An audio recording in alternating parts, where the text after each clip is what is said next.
Okay, welcome to the Natomas Charter School Board of Directors meeting for November. I will open us at 5:30.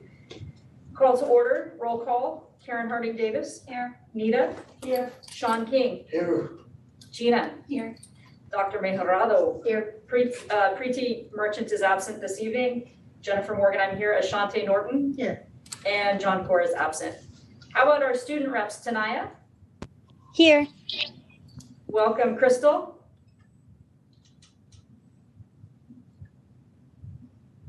Crystal? Let's see her on the call. Okay, Ileana? Oh, okay. I don't see her on the call. They could be joining after closed session. Okay, Yes. sounds good to me. All right, hearing of the public for items on the closed session agenda. Nothing received here. Okay, at this point, we will adjourn to closed session to consider and or take action upon any of the following: public employee performance evaluation pursuant to Government Code 54954.2, Administrative Representative Dr. Joe Wood.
Nothing I love more in this world than signing 200 papers in a row.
All right, we will reconvene open session 6:15. No action taken in closed session. Let's move on to our student information update. I understand Crystal and Ileana are here. Welcome. Tanaya, first things first, am I pronouncing your name correctly? Yes, it's Tanaya. Tanaya, excellent. Okay. Can you provide us your update for Leading Edge? So for this month's board meeting, I would like to talk to you about how the sixth graders had started basketball tryouts on October 18th. The 7th and 8th grade football team made it to the semifinals on October 12th, and the 7th and 8th grade volleyball team made it to the finals on October 14th, and are the official champions in our league for this year. Yay. And then after that, the coach treated the team to ice cream. So. And we had a conference week on October 25th through 29th. So students got off at 11:10 Tuesday through Friday, while the teachers strategically met with families to support the academic and social, emotional, and behavioral needs of the students. The web leaders had held a scavenger hunt for the sixth graders on November 5th. And for Learning Lab, students, where they get strategic help, a highlight was the Changemaker Challenge, where students get to interview a changemaker in society or someone who has impacted them deeply. And then they get to we get to talk about those interviews in class, and after that they get to make an award for their changemaker they interviewed and get to present it over a Flipgrid. And we are still in progress of collecting data from our survey we sent out to leading edge families. Some highlights were we got a response that said, I'd like to see a Spanish class added to the curriculum. Then we had another response that said, I would love there to be some type of opportunity for students of one particular program to be able to participate in some aspect of another program. For example, it would be great if a PFAA student were to have the option to participate in some type of sport, or a leading edge student be able to experience something related to dance, music, etc. We had our Leading Edge Haunted Harvest social on October 29th from 5:30 to 7:30. We sold tickets and boograms every day at lunch to raise money for our active leadership program. And due to COVID, we held this event in the amphitheater, and we had entertainment, music, food, carnival games, and much more. And the end of the trimester will be on November 12th, and the following week is when report cards will be coming out. But before I end this report, I would like to let you know that I am not going to be here for the December and January board meetings. And so I'm going to have David Bowie, who is also in this meeting, help me with the reports. And maybe if I can't make it to present, he will help me do the presentation for the December and January board meetings. All right. Thank you. Thank you very much. Thank you. All right, Crystal, PFAA student report. Hi guys, I hope you're having a good night. For my student report today, I would like to announce that a majority of the senior project proposals have been approved and they're starting working on their projects. So woohoo to the seniors! Auditions for In the Heights happen the week of October 26th, and the cast has since been announced. They announced it last Friday actually, and it's a great cast. I'm excited for the show. Lion King Jr. also had 4 shows last week, and it's closed now. Middle School Spirit Week was also last week and was a huge success. The Spanish and Dance Department had a Day of the Dead celebration during lunch with dance, music, food, and featured projects from Senor Gomez's Spanish class. Red Ribbon Week happened through the week of October 26th as well, and Miss Daniela Belcastro Bizbiscus sent out informational emails throughout the week to highlight that. The NTS Library Department is hosting a Poetry Out Loud contest, and the high school winner will go on to the county competition. So yay. And ASB will be having another flash sale for ASB memberships this week. And ASB membership holders will be receiving a tote bag pin discounts to ASB hosted events. And that now includes prom, which ASB will be planning. And then last, since the last meeting, we both had middle school and high school dances, which were both very successful with the student body. So yay, PFA. Yeah. Woo! Okay, Ileana. Hi, I hope you guys are doing well tonight. Sorry. First, I would just like to recap on our VLA pre-homecoming and homecoming dance. And it went well due to our leadership's party planning committee. It did a fantastic job putting together the Tea Party theme homecoming while having decorations that were generously donated by the parents and staff of VLA, which we considerably thank. And we also had food and drinks, tables outside for safety due to COVID restrictions, obviously. But VLA would like to give a big thanks, obviously, to the people who donated and the teachers who did help plan such a great event. And our yearbook committee also got an abundant amount of photos that we can put in our yearbook to commemorate the nice homecoming that we had in the year.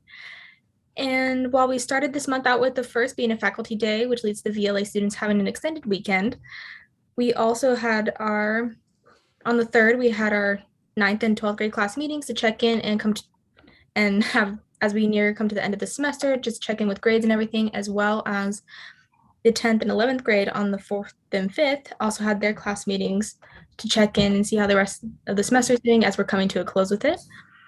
And lastly, we have our Thanksgiving break from the 22nd to the 25th, but as we come back, VLA will have our annual Friendsgiving event, and it is a time to spend together as a school and students and teachers as well.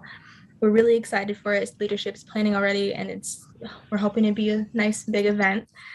And as others participate in our Friendsgiving treat, we're also planning to have a small treat in the LC for Friendsgiving, which will have everything we're thankful for, and we'll have students and teachers both participate in it as well, putting up things they're thankful for, and it'll be just a sweet way to remember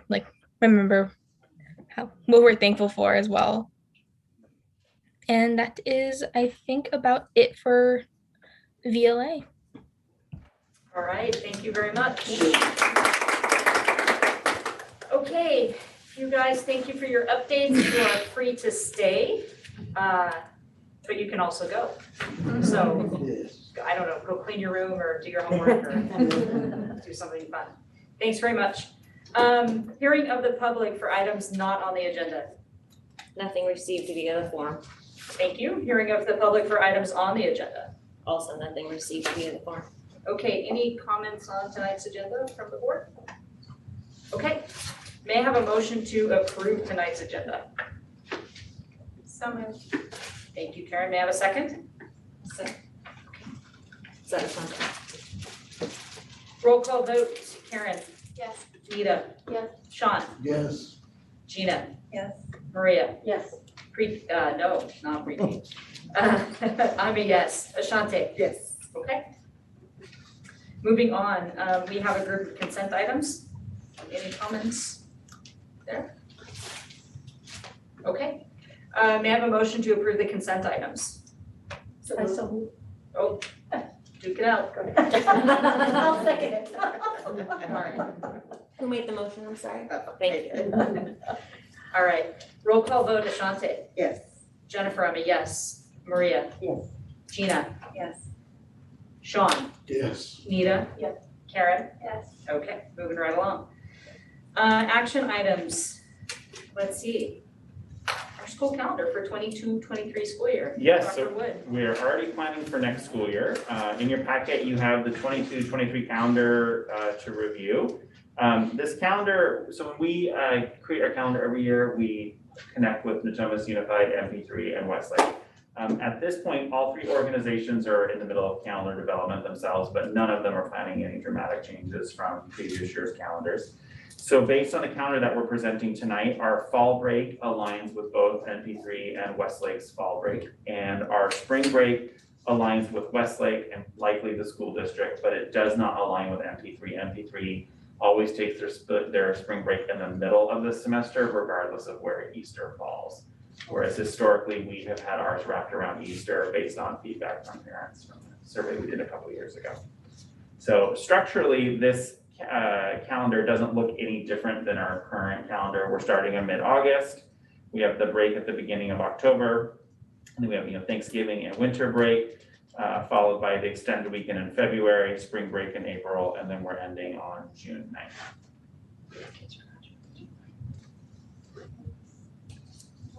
So soon. Oh, you guys have graduates that We year? do. Yes? Scary thought. All right, any comments on the calendar? Okay, may I have a motion to approve the 2022-23 school calendar? Thank you, Gina. May I have a second? Thank you, Nita. Roll call vote, Ashante. Yes. Jennifer, I'm a yes. Maria. Yes. Gina. Yes. Sean. Yes. Nita. Yes. Karen. Yes. Okay, moving along. Our governance handbook, Dr. Wood. Yeah, so every year, usually at our November board meeting, we take some time to review the governance handbook. And it's an opportunity for the board to ask any questions, if there's any edits that we want to make, and then we reapprove the governance handbook to be used by the board for the remainder of the school year until next October, basically. So really, the goals of this conversation is just an opportunity to revisit the governance handbook together, answer any questions, make edits. So with that, does anyone, having reviewed the governance handbook, do you have any questions about it or things you'd like to discuss? So one thing I wanted to call out, and I think it's maybe gotten lost a little bit with COVID, but we all do have written in there the commitment that we will attend 2 gatherings or events outside of our academy. So just keep that in mind to the extent it's possible. Hopefully we'll be having more events public that we can attend and show our support. So try to do that if we can. Are there questions or comments from members of the board? Shall we approve it? Okay, may I have a motion to approve the governance handbook? Again, you two. Oh. Who was the other? I heard Well, it Maria. wasn't me this Oh, was it? Okay. You can stay there. I'll second it. Okay. Maria's first, Karen is second. Roll call vote, You're Karen. so eager. Yes. It's just like. Nita. Yes. Sean. Yes. Gina. Yes. Maria. Yes. Jennifer, I'm a yes. Ashante? Yes. Okay. Oh, a COVID-19 update. A COVID update, so Dr. Siva Wood. has my slides. I think she's gonna bring them up. We can all look at each other. That's how you look on YouTube right now. Really pretty good.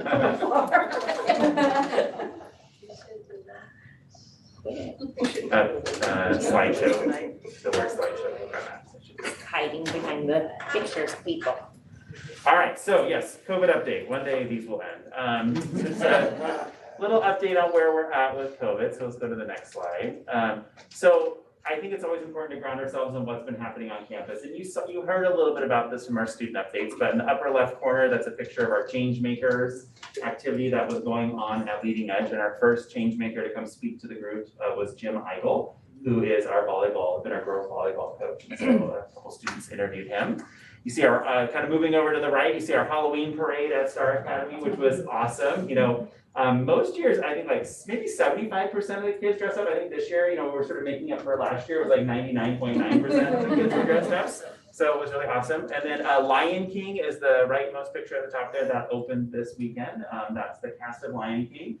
Considering, it was the first musical that we've had on stage in 2 years, the kids did an amazing job. I know my own mom asked which of those students were high schoolers, and I had to explain to her, no, they're all 7th and 8th graders. She was very surprised by that. We had in the lower left corner, we had our homecoming dance for VLA and PFA. And it was such a well-enjoyed dance that we actually got a noise complaint during the dance. Yes, so our kids they were making up for lost time at the homecoming dance. But it was great. And then PACT had a workshop last week. It was a little like a fairy tale writing kids for workshop. So our in-person workshops are happening at PACT. And Alicia was sharing with me today that kids started being able to get vaccinated last week, right? For the 5 to 11-year-olds, and parents are already asking at PACT, like, hey, so is this workshop going to be in person next semester? So now that kids are, getting vaccinated, people are really looking forward to being back onto campus. And then the lower right picture there, that's our Dia de los Muertos dance and celebration that was occurring last week during leading edge and PFA lunches. So a lot of activities going on campus, even as we're navigating a pandemic. So on that note, we also have 2 big celebrations that happened since the last board meeting. So first, Natomas Charter School was recognized as one of the top high schools in the Sacramento region for University of California admissions. Yay! Actually, number 8 in the whole region, number 5 for public schools, and number 1 here in Natomas. That was for the class of 2020. And then this last week, we were actually notified that we were ranked the number 1 best middle school in Sacramento County for 2022 by the Niche ranking system, which is kind of a mixture of parent reviews and assessment data and demographic information. So those are, kind of 2 big things going on. And, both of these realized this was occurring during pandemic, right? The class of 2020, that was the class whose whole end of graduation was sort of truncated, right? And then the same thing with this 2022 ranking. This is really based on some of the data that came out from that 2020 year and the 2021 year. So still having strong results. Did you have a question about that? Nope. Okay, it looked like you were gonna ask a question. These chairs, Joe. Oh, sorry, we get kisses. So remember, our approach to COVID-19 this year is really about humility, kindness, community, and conviction. So with that in mind, you can go to the next slide. This is just where we're at data-wise. So here in the county, we have plateaued at about 15 or 16 cases per 100,000 residents, which is kind of a bummer because the county was saying when we get to 5, we might be able to talk about not having to wear masks in public spaces. So we're not there yet, but hopefully the increasing vaccination numbers are going to help. And there's been some little increases related to Halloween. So we're going to kind of have to see where Halloween, Thanksgiving, and Christmas take us. Next slide. And that's also been impacted, we've seen those impacts here on campus. So we had a spike in about, late August, and then we had sort of another cluster spike at the end of September. And then we had 10 cases last week, all at Star Academy. So, when you're looking at this data, you can go to the next slide. It's recognizing that the majority of our cases are occurring in our student population that at least until last week couldn't have been vaccinated, about 77% of our cases overall. And even our breakthrough cases that we've had, the majority of those have been related to someone living in the household who wasn't yet vaccinated. So we're really hoping that the vaccination of the 5 to 11-year-olds is going to create a lot more stability on campus in terms of what's happening. Ziva and our testing team have been amazing. They've done almost 3,500 COVID tests since school started this year. And it's been every week at Star Academy doing surveillance testing. And then at this campus and Star Academy, we also have afternoon testing 1 day a week for, students need to test to dance or to be in a production or something like that. And the volume of independent study is still through the roof. We've had 311 independent study packets at Star Academy, which realized at this point in the year, we might have 10. This is pretty incredible. And Leading Edge just had 44 and PFA has had 115. So, as you can see, even within those numbers, much more of an impact at Star Academy than at Leading Edge and PFA. And so, I'll keep saying it, the vaccination of the 5 to 11-year-olds is going to be very important for us sort of having a stabilizing effect on our campuses. So with that in mind, you see the same sort of thing with absenteeism. We're kind of hovering around anywhere from 3 to 5% in our middle and high school programs. But then that 14.17%, that line is Star Academy, which keeps doing this. So hopefully the vaccines will help with this as well. And then next slide. So just, update on vaccination requirements, especially for those that might be viewing from home. So if you click the button, right now, the public health order is that all employees have to be vaccinated. And if they're not vaccinated, they're testing weekly. And so we're at about 98, 99% of our employees are fully vaccinated. And we have about 5 employees that are regularly testing. Vaccinations are still voluntary for students.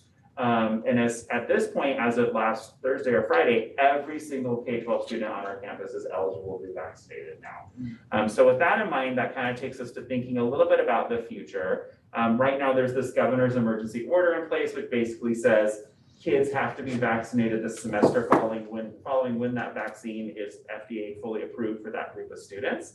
So right now, that's tentatively looking at July 1st for our 7th through 12th grade population, and January 1st, 2023 for our K-6 population.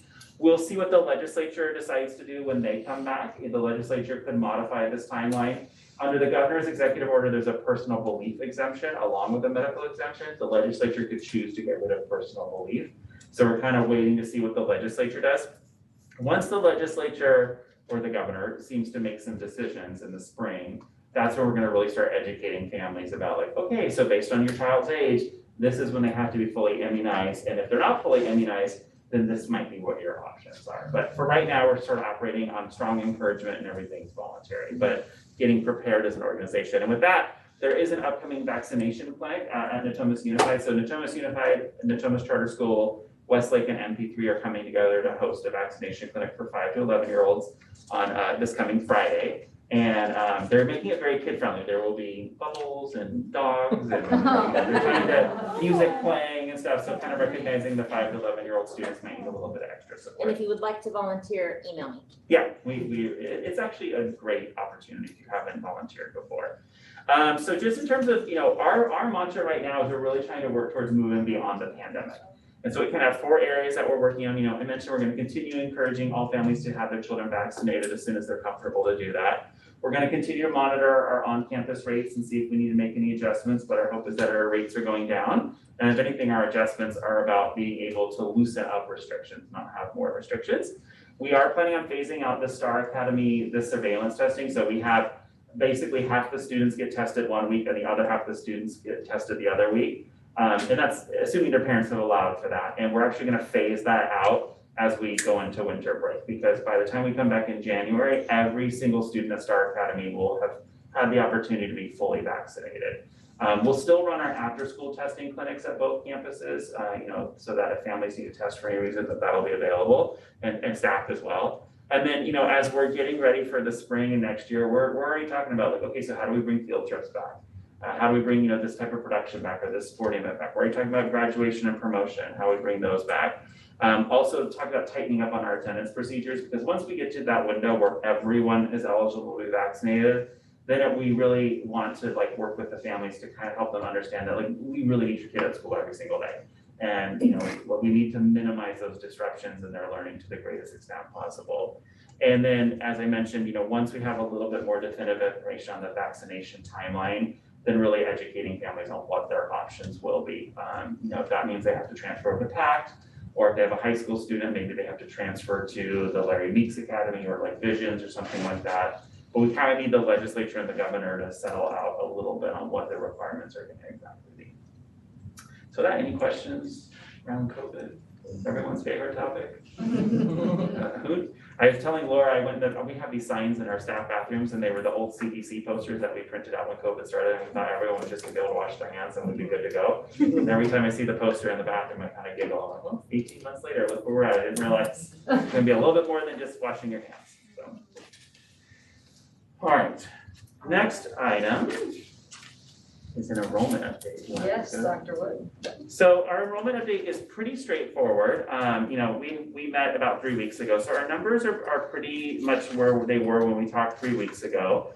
Alicia at PAC, they've actually enrolled a couple of additional students since we met October. I think they're around, I don't have the exact page in front of me, and my eyes are not that good anymore.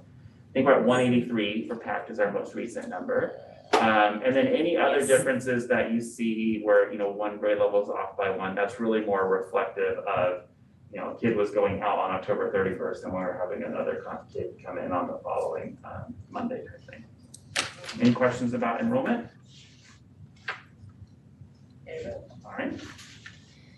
All right. Thank you, Dr. Wood.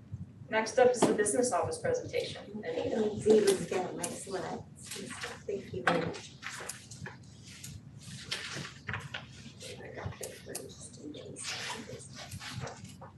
All right.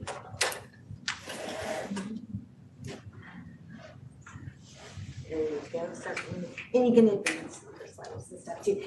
So this is a quote that it really speaks to this last year that we had on here, that the key to success is action and the essential in action is perseverance. And so basically coming out of, well, we're still in COVID, you know, and as we're trying to transition to more paperless processes and with new staff and stuff, really commend my staff because they're always heads down, working hard, action. We may have to pivot to different directions as we're implementing these new systems, but they just don't give up and they really persevere. So I really commend that. So I love that quote for this year.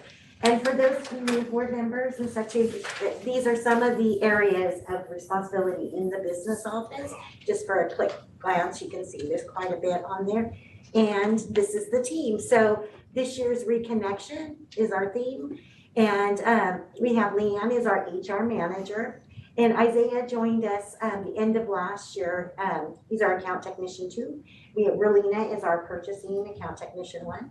Keisha is our payroll specialist. And I have Miss Zeba Hone on there also, who still manages with all of the stuff that she does to support all the directors. And she still helps me with my budget items and stuff too. So thank you.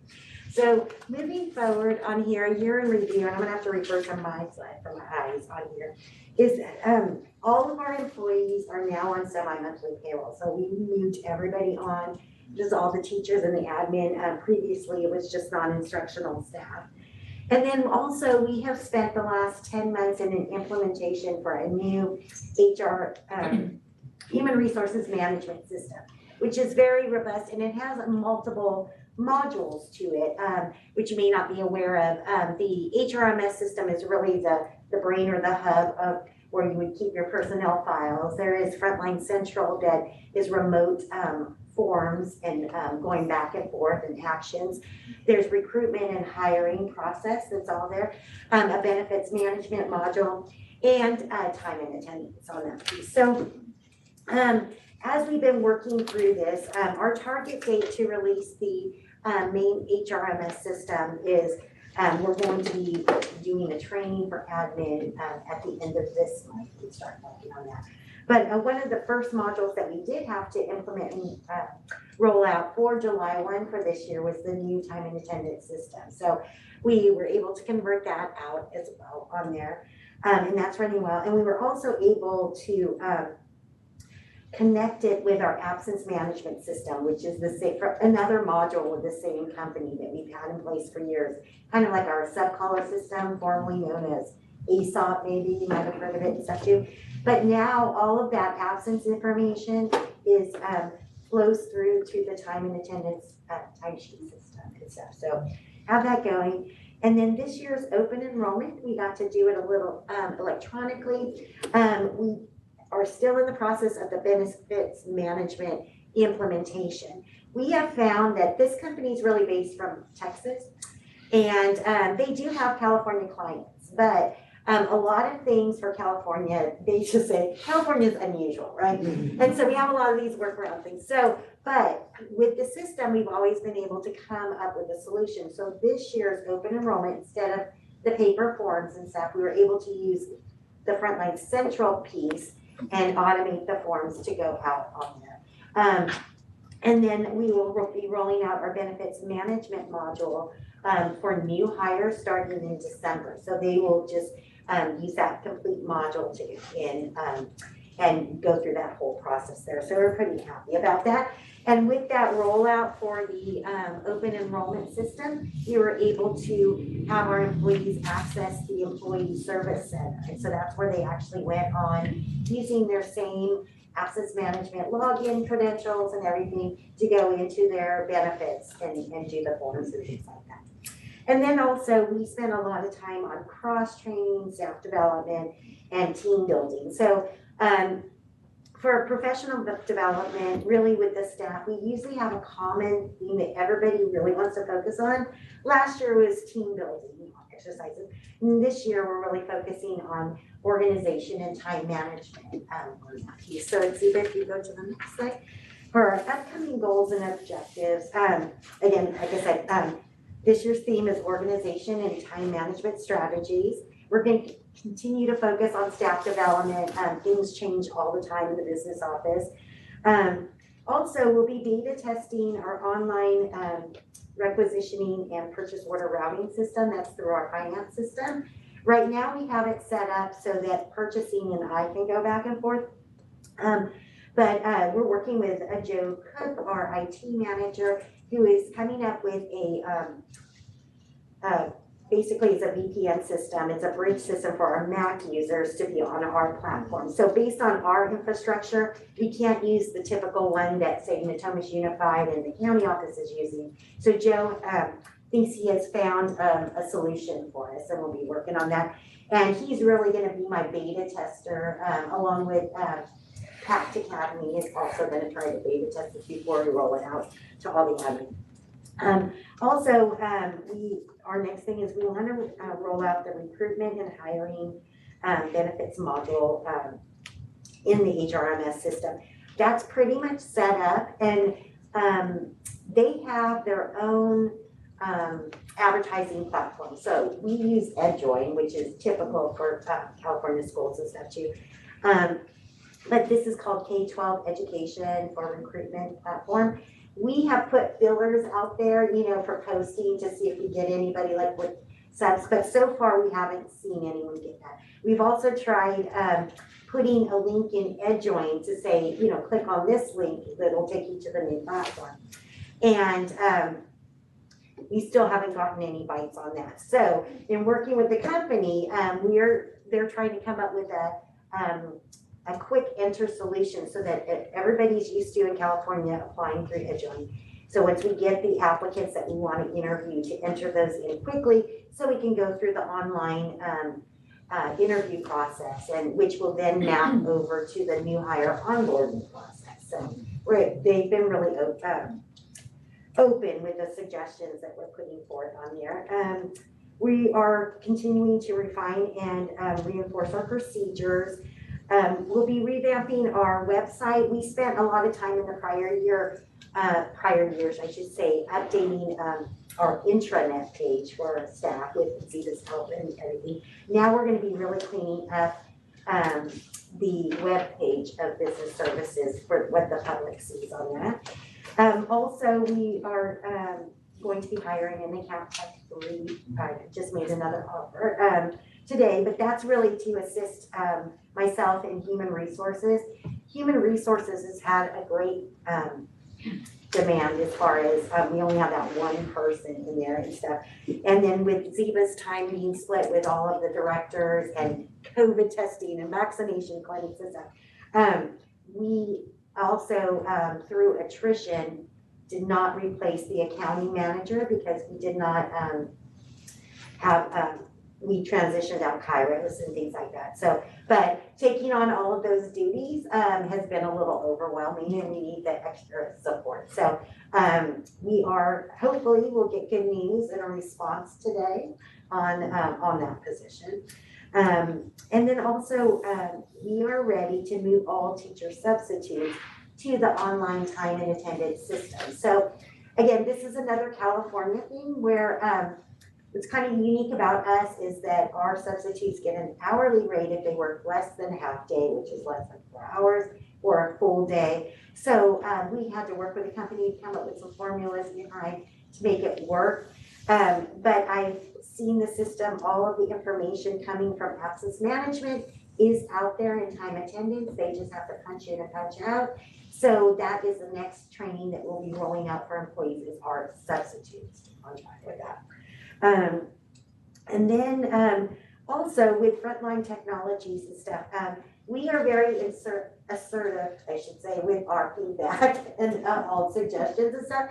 But they have been very welcoming on that. And so we plan to basically, from a perspective of a California school for their clients, really provide them with feedback on what should be talking to each other in these different modules and enhancements. And so we look forward to working with them because they do respond pretty quickly to customer requests and things like that. So it's pretty much what we have on there.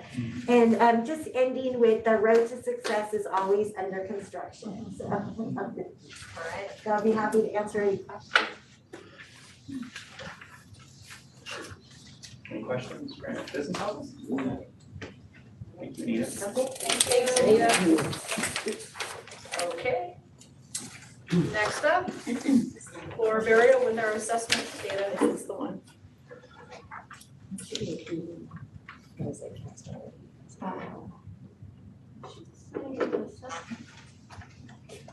Please hold. Checking titles. Checking this.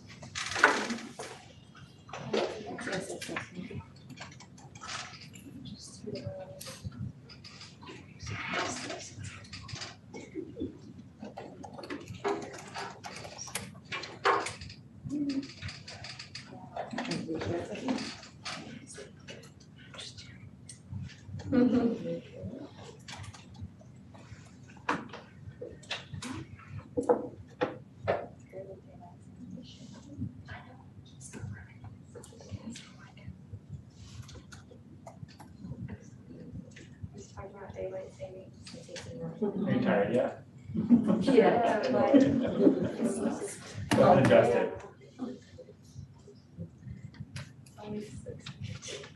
I know. No, it's 6:50. All righty, so everybody's lively and awake. That's good. Means we get to talk about some assessment data. What is more fun than that? We need to start with where are we now? This data that we're looking at is how our students are doing coming out of a fabulous 2020-2021 COVID year. So exciting. In June, I shared with you all the end of year iReady assessments. So if you remember last year, we gave all K through 8th grade students iReady in August, December, January, and then end of year. That's the assessment that we utilized for our K through 8. And so coming out of that, we saw great growth. Definitely seeing some growth from our students, which was not necessarily expected at the rate that it was. So we had a good chunk of our kids at or above grade level in reading, so 74%, which is pretty awesome, especially when you look at the data across the nation of students that are using that. And then 63% were at or above grade level in math. So we came out of the year feeling pretty good about what we were able to achieve during this crazy year. So that's nice. So where are we going? Okay, well, we're looking at data, we're analyzing it. You're gonna get to hear from all of the Academy principals. They're super excited to be here, talk about data with me, woo, woo, right? Thank you, Vasa. And so I just wanted to remind you that, we are looking at data. We're using that to drive our instruction and our decisions to meet the needs of students, giving professional development to our staff to make sure that we're building our skills as we're, venturing into this new world. And then this middle triangle is the MTSS triangle. And so we are all in on MTSS this year. My goodness, we are jumping in. We are having a great time with it. We're all going to be taking a course. Dr. Ellis will talk a little bit more about that, but that's kind of our plan. Okay, next one, please. All right, we did give the CASP though. So exciting. All of our juniors took the CASP assessment. And so I want to say that this is data that some of the kids were here with us physically. Some of them were at home, which was a little bit of a nightmare because in between every test or if the internet faltered, they would get booted out and then we couldn't see them. And so they'd have to come back to a Zoom and then it was an adventure. I'm just gonna say that much. So starting here, looking at where we are definitely doing well in comparison to students in the state. The district, I have MP3 there because they're the only other charter right now that has discrete high school data. We're a little bit below them, but not bad. I think we were moving and grooving, especially looking at all the craziness that testing was. I think I lost all my hair during that time. And we did have very high participation rates for our juniors. So that was great. All right, next slide, please. And so I wanted to look at that historically. right? Because, okay, so we have that many students that were meeting grade level, but where are we historically? So the last couple of years, we were up in the 90s, okay? But we went down to 79, which is still not terrible if you look at it historically, right? It's kind of where we were at 2017, so that tells me, hey, we'll be able to bump this back up, right? And knowing that that was during COVID, when kids were at home, and yeah, all those amazing things that were happening with social emotional wellness. So not too shabby. I think we're going to be just fine moving forward. Next slide, please. I do always make sure that we look at our different subgroups. And so remembering this is just one grade level that we have here. And so not all of our subgroups are big enough numbers to get data on. But if you look, we do have a couple of areas that are a little bit lower. The Hispanic Latino, I'd like to see that definitely higher, and especially our inclusive education, special education students, and making sure that those scores go higher as well. So that is something that we're aware of and we're paying special attention to as we're going through. So that's all of our ELA. Oops, sorry. Oh, no, I was right. Go ahead. And we're on to math. So looking at math, it's a little bit different story across the state. Math scores are typically lower than we would see in reading and English language arts.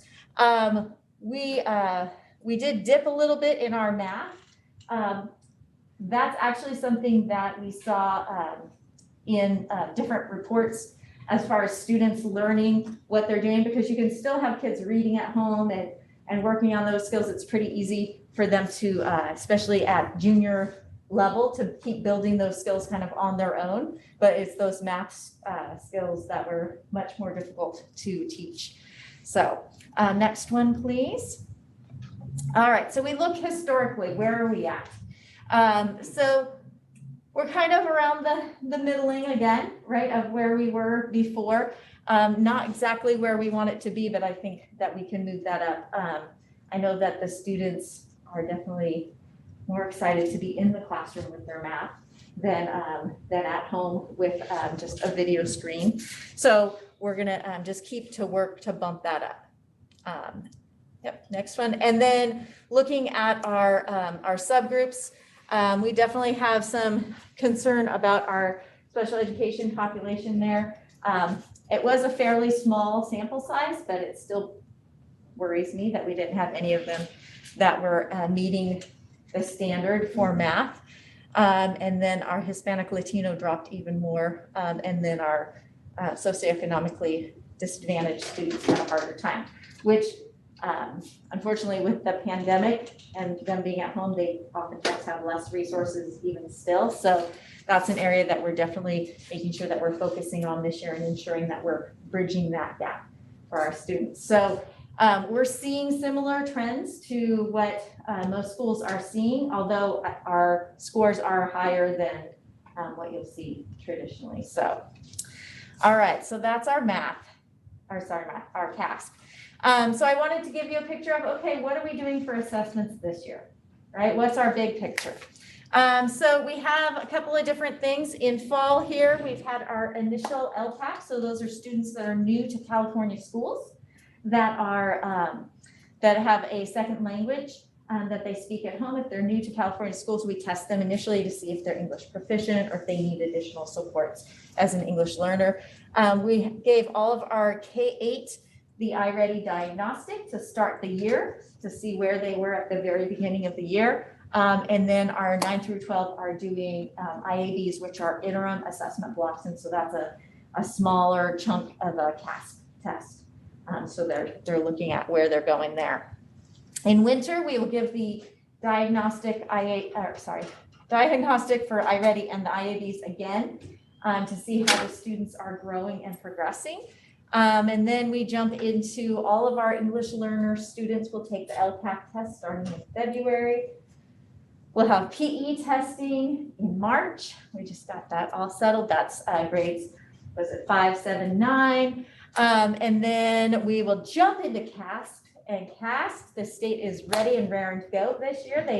made a lot of changes in case we have to be virtual for that testing to make it easier, and so the kids aren't just flying away into the darkness of the abyss when their computer glitches and then they're out of the system. So I appreciate that. They've been doing a lot of feedback and getting information from us. And then we are doing the iReady at the end of the year, K-8 at Star and Pack as well to get end of the year. So we're collecting data, we're seeing what we can do and checkpoints along the way. All right, so if that's not enough for you, we're gonna look at the iReady fall diagnostic. So we tested the kids fall, winter, spring last year. And then we tested them again at fall because we wanted to see, did they lose anything over the summer? Where are they starting out, right? Where are they starting this new year? So if we look at reading, you can see here, so the red means that the kids walking into school were ahead of the game, right? So if I were a sixth grader walking in, if I'm in the red zone there, or burgundy, I was trying to go with our school colors. If I was burgundy, that means that I was a grade ahead. So say I'm going into fifth grade, I was reading at a sixth grade or above level. All the pink are kids that are coming in ready for sixth grade, right? Just right on par. So we have a good chunk of kids that are coming in ready to go, ready to get started, and much higher, I think, than what we would see in California and US. Next one, please. And so then we say, okay, well, what about each grade level, right? Because K-8, that's a big span, that's 9 years, right? And so if we're looking at it, hey, all of our kinders are ready for kindergarten. That's awesome, right? It actually is. It's pretty amazing. And so we saw similar trends. And so I said, well, what does this look like compared to last year? Right? Where were the kids coming in? And so what we're seeing is kindergarten to second, the kids are coming in a little bit lower, which kind of makes sense, right? Those kindergartners that are starting this year, they probably didn't go to preschool, right? So they're coming in without that benefit. And then those lower elementary grades are where it's the most difficult to teach online, right? Because it's so like hands-on and moving things, and this is how you draw, and this is how you write your letters, those things. So that I think this is pretty good considering we didn't have access to the children. And then we see that our fourth grade came out a little higher. So that means, I don't know, those third grade teachers were doing something super magical, right? Because those kids are coming out of COVID a little bit higher. Fifth grade is a little bit lower, right? Who knows what happened, right? And sixth to eighth grade is no change. So, it's not that far off. I was actually expecting much bigger differences for the kids coming into having gone through the COVID experience, but that's pretty similar. Next one, please. So that brings us to looking at our subgroups, because it's so important to make sure we're looking for all the areas of need. So we see that we have, and I put the numbers there because I could pull that from the data. So we have 114 EL students in that grouping. So we're still seeing that's lower. Students with disabilities as well is a little bit lower. But we see that our socioeconomically disadvantaged students are kind of rising up. So hopefully things are out there. We have a lot of focus areas that we're working on with interventions and teacher professional development, lots of different things, but I'm going to let the principals talk to you about all those details. All right, next one, please. All right, that brings us to math. Woohoo! You guys look so excited right now. All right, so math, we're looking pretty good as far as comparison to the state and the US. We are coming in with 44%, that's almost half our kids are right at grade level. So that's great. That's really good to see that they're coming in ready to go. And then another 34% that are ahead. Next one, please. All right, so looking at grade levels, again, we see the kindergarten through second grade are coming in a little bit lower, kind of to be expected without someone that's right there next to them teaching them last year. And then third, fourth, no change. Fifth through eighth is a little bit lower. And I know that middle school is kind of a hard time to get kids excited about school, and much more so when they're not even around you, right? So, but I think they built a lot of video game skills last year. I really think, and TikTok, right? They might have built those. So, all right, next one. And then we see similar type of results with our math diagnostic data as we saw with the reading. And we have a lot of supports that we're putting in place there as well. All right, let's see, what's the next one? Aha, all right, does anybody have any questions about the data before we get into the principles getting you excited? Yes. I was just, with the CASP going from 2016 to 2017, do you know why there was such a big change back then? For both math and English? It was the cohort of students. Yeah, okay. And we do think there happened to be quite a few students with IEPs in that particular cohort of students. We actually have demographically a similar cohort of students in the class of 2021. So we kind of suspect that part of the drop off is COVID, definitely. Part of it is probably a group that didn't test as strongly as other cohorts.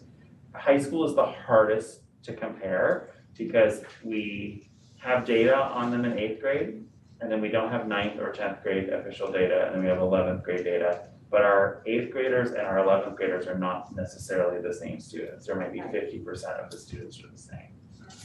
So that's kind of our suspicion in there. We know, I don't mean to put her on the spot, but I know SEMA did like an item by item comparison looking at the students' CASP scores and their grades, and saw some interesting trends in there, that there were students that were doing well in classes academically, but weren't necessarily scoring well on the test. But these were some of our same students that were struggling social emotionally last year. So whether that meant, they kind of said, I'm not gonna really do this test, or it was a rough day because they were struggling with, coming back from the pandemic. We know there's a social emotional component to it as well, especially at the high school level. And that's true. We were pretty much on them. We were going for 95% participation rate.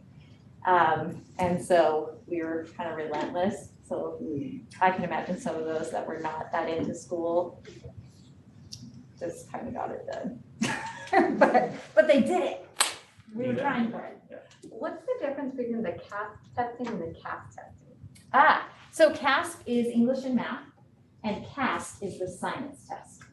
So they, in high school, the students need to take a science test one time in their high school career, and generally we want them to take it after they've taken a life science and a physical science. So we tend to put it with the juniors, although we did have a big group of seniors that took the CAST test as well, because they didn't get to take it last year when they were juniors, so they have to take it. So that was interesting. Yeah. Do we have any data on the 11th graders that did the CASP last year for this fall or winter? Do we have any 12th grade assessment data on the current 12th graders? No, because they didn't take the CASP that year.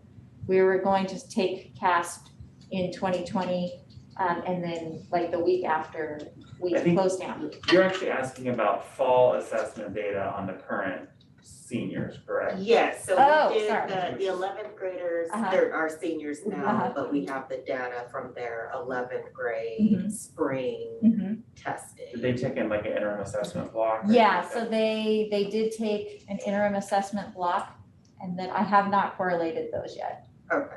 Yeah, because the teachers had to do hand scoring on it, and so I'm waiting for them to do their hand scoring, and then I'll be able to see it in the system. So, but yeah, that's an interesting thing to see if it correlates, or if once they're back here and they're in class, if they're showing better.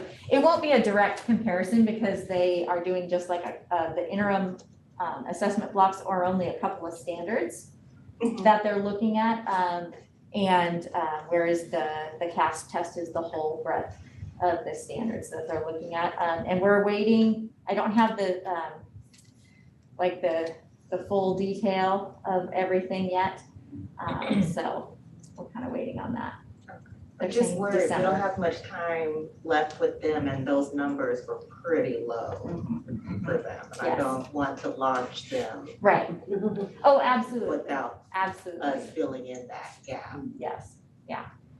Yeah, and I know I've talked with our English teachers about trying to get them ready, so for sure, so, What is interesting though is the bulk of them on the English side are actually enrolled in English 300 this year. yes, So while their test scores may not have been strong, they're Yeah. actually finding success in a college level English class. Okay. So that's, you know, I think sort of that might another, be another good data point correlation to to look look at, at.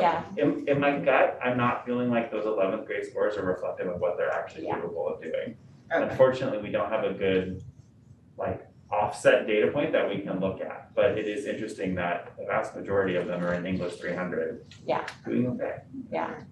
Yeah, we've got what, like 41 of them or something like that that are in, or more, maybe more, because that's not counting VLA. Yeah, so yeah, it's like half of them are going into a college class, so it's quite interesting. Any other questions? So I know they're not what we expected, guys, but this is way better than everybody was talking with the COVID slide. So I think we need to, give a little props to our teachers and our students and our parents for hounding the kids and making them work. All right, so I think first up is Amy Taylor with Star Academy. All right, for Star Academy, just kind of giving you an idea of where we're at. So right now, we have adopted reading and math program, which is now, I want to say we're in our third, fourth year of those. And then this year we adopted Lucy Hawkins, and this is our baseline instruction for what we're doing. And now we're at that point of refinement. How are we building off of those things? We have consistent language vertically through our grade levels, but we're building to refine what we're doing. So where we are headed, professional development, each year we have been working with Curriculum and Associates, who are they're the company that provides our Ready Math and Ready Reading, and they also do iReady, so it's all kind of intertwined with each other. We already had a professional development this year in the area of math and looking at our data and then implementing different differentiated instruction that is offered through their program and what else we can do to build off of that to best support our kids and meet their needs. We do have our TOSA Tammy in Garden, who is helping support the teachers and instructional practices within the classroom. And she, myself and Mrs. Donato who is here too, are working together to support the teachers through that, to continue to build on their skills and abilities to meet all of our students. And then data analysis, we have consistently done this over the last several years that we've had iReady, which I think we're year 5 of iReady. We do a data analysis after each of the diagnostics, and we do those 3 times a year. And then we have our MTSS system where we meet with our teachers weekly, but we're on a 4-week cycle. So every 4 weeks, we're looking at student data. Every 4 weeks, we're doing a PLC. We're digging into reading and math / instructional practices, and then looking at EL and SPED supports and what we're doing for them. And then for intervention practices, the weekly MTSS meeting, but we have vertical collaboration once a month. So we're continuing to align and build off of what every grade level is doing. And then we have our WIN differentiated instruction time, which we've had for several years now. But we do have Miss Benz, who is our, I want to call her a teacher on special assignment, but she's basically a teacher on special assignment too. And she is looking at the reading end, and then she provides some math support. We weren't able to bulk this up as much as we were hoping because of the independent study, the volume you could see that we're doing.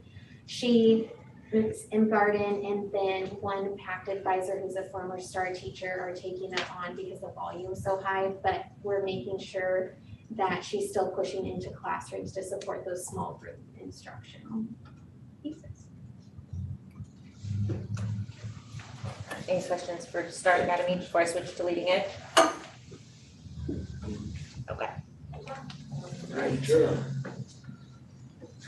Good evening, everybody. First Hello. time time here at the board meeting. Excited. Good to see everybody. Well, you know, I've heard about Leading Edge, you know, down at Westlake for a long time, like in whispers, right? And it's almost charter school. And so finally stepping into the organization, we started with building this shared leadership model where the teachers are participating in twice a month meetings to create a system of shared leadership in the area of building on our legendary history in pillar renewal. So we're renewing our pillars, which are the foundation for our program, and talk about things like cultural competency and a global perspective and shared leadership and really integrating those into our program so we can teach our students those fundamental things about being a leading edge student and being a person. So also you'll hear a lot of acronyms. Project-based learning is our underlying pedagogy. So as we onboard new teachers, we're building structures through our shared leadership ad hoc committees to support new teachers in that pedagogy.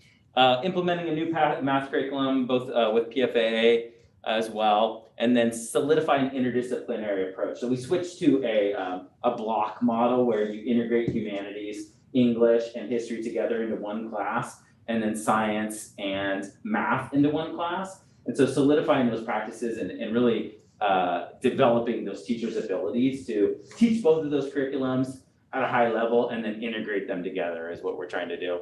So how are we doing that? Well, of course, we're working on a whole child approach to our MTSS protocols and professional development.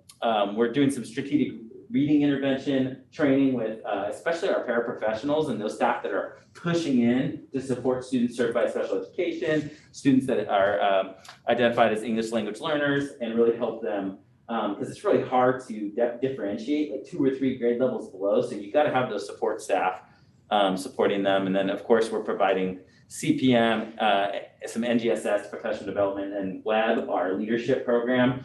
We're going to send some teachers to do the full battery of web professional development. And then data analysis. You know, we really are falling into this wonderful habit of using data to make decisions, which is great. And we do that weekly at grade level meetings, and we track data for behavior, social emotional concerns, and academics. And then we use that data to identify interventions for of course, for behavior and social emotional needs and academics. So how do we do that? We do it through our MTSS Tier 2 protocol. So it's basically a meeting where teachers facilitate a protocol looking at data and identify, hey, here's a student, here's the need, what intervention are we going to apply to that student to help them either overcome that barrier or go on to maybe a next step. And then finally, we have a cool learning lab model, which is much like Win Time. And then we also have a study hall after school list, which is how we track our data, and then restorative practices for behavior to ensure that students are learning about their decisions and making better ones in the future. And that's it. Thanks. Oh yeah, questions, please, sorry. Wrong excited. We weren't gonna let you off that easy. Especially your first meeting. Yeah. No, I wanted you to just elaborate a little bit more on, especially at the middle school level, what kinds of things are you doing for English language learners? Yeah, thank you for asking that question. So we're really focused primarily on equipping teachers with good strategies. So we've done some recent work on SADAI strategies, which is evidence-based strategies for teaching English language or students that identify as English language learners. Also, we're working on, we have this strategic intervention process through our learning lab, which really allows us to target students' needs differently than in the classroom. And I'll give you a great example. So one of our 8th grade teachers has a master's in language and literacy, and he's able to work with, that's Gabriel Nigro and Trista Sanchez. They're able to work together to really design this curriculum that can fill in reading gaps at really a strategic level. So we have kids that get an hour a week and they're working on like phonics and some basic skills that they wouldn't really get in a 6th or 7th grade classroom. So that's a kind of tangible way we're doing it. And I think we just need to continue to build our capacity for things like universal design for learning which is really a next kind of iteration of MTSS as we look at our tier 1 protocols to make sure that every unit of instruction that we design, that there's, avenues and ramps on for students of all levels. So those are a few things we're doing. Yeah, any other? Can you give a couple examples of the restorative practices? Yeah, so restorative practices are all about equity and fairness and ensuring that students are treated with respect and dignity, and that behavior is, it should be looked at as learning.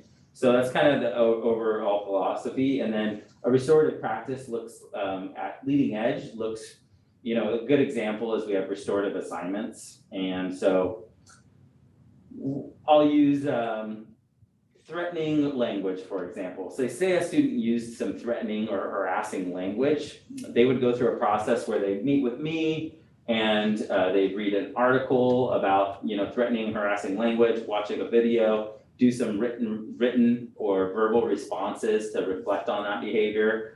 And then in some cases, they might do a presentation to myself and another staff member that was involved in the incident. And then through that presentation, do some reflection about, hey, what was the decision? How did it affect people? So that's kind of an isolation. You might also lead students through a restorative conversation where you ask them to describe the incident, how it affected them, how it affected the community, teach them how to talk in I statements, and things like that. So I could give you some more examples of those protocols if you want to see some. Yeah. Do they apologize to is that part of the restorative? It can be for sure, because restoring, it has to restore the relationship, right? So I think restoring the relationship could be between students, it could be between adult and student, or it could just be that student to the community. And so an apology can oftentimes be part of that. My philosophy and I think the heart of restorative justice is own it, make it right, move on, right? I own my mistake, I make it right, and then I try to move on. And an apology can certainly be part of that. Although oftentimes when we say apologize, yeah, exactly, until they've done the learning, so. Before we let you go, and kind of off topic, but your student presentation, the student who presented talked about, Tonight, yeah. Mentioned about some joint activities with PFAA. Could you comment where you're going? Yeah, so right now we're in the data collection phase where we put a survey out to parents, and I'm really, working with her and coaching her to say, hey, it's not about what we want, it's about what our community wants. And so we're interested in hearing their voices and collecting information. So that's why she included, quotes. Right now, we don't have enough data to say this is what the community wants. But I think I've heard you guys talk and reflect on foreign language programs and some overlapping use of resources. So as we hear from our community and continue to strategize as a staff, we'll have more tangible goals in that regard. So, yeah. Any other questions? But I'm going to work with her to analyze that data once we get a nice set, and then she'll bring back the results for you guys.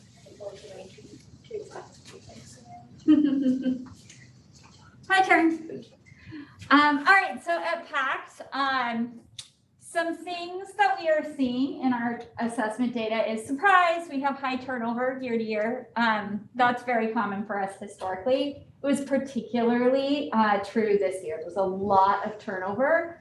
And part of that is that every school district in the state of California opened a virtual learning thing right at the beginning of the school year. So people who used to have very few homeschooling options have all sorts of options. And people just moved all over the place. Really high turnover. So that's good to know. Middle school students are where we see our academic need. If you look at our little green bars, who's at and above and who's below, our middle school students are closer to a 50-50 split, and our other grade levels are doing okay and look like other programs. Subgroups, as we're hearing, students with IEPs, ELD students. ELD students is one of those really interesting growing trends in homeschooling programs. We didn't used to have a whole lot, and we probably don't have a lot, but we have more than we did. Multiple students. So that's a big philosophical question we're grappling with. How do we best support English language instruction in a homeschooling environment? So where are we heading? Professional development, we're really working on giving teacher strategies, a big toolbox on how to work with our subgroups. So how do you best support ELD students, both in our on-site workshops, but also how do we support parents who are working with English language learners or parents who are working with kids on IEPs. So we're training our teachers on how to use those strategies, but also how to teach those strategies to the other adults who are working with students. We're really working on our data analysis practices. So how do you have a really good conversation with a family about what does this iReady data look like and what does this mean for your home instruction? How do I help you fill in a gap? How do we get you in the right curriculum? How do we get you to pace it in a way that you're covering what you need to cover, slow down or speed up, and make those adjustments? And then intervention, some things that are working well for us. We started for the first time ever, all of our students took a start of year iReady. We used to just have our new students take it and then wait a while to give our returning students, but they all took it at the beginning of the year, and we have a middle and end of year for all of our students, which just gives us that really concrete data multiple times so that we can help families pinpoint where they need to be working. And then just an ongoing thing in homeschooling is constantly reviewing what are the curriculums we make available for families to take home and utilize, and how do we match the right curriculum with the right kid and the right family, especially if you have multiple kids in your household who maybe don't have the same needs. So how do we make that realistic but also effective? So it's really, as always, about that individual learning path. And then just getting the staff what they need to have the knowledge themselves, but then to pass that on to parents. All right, questions? We started a cooking class.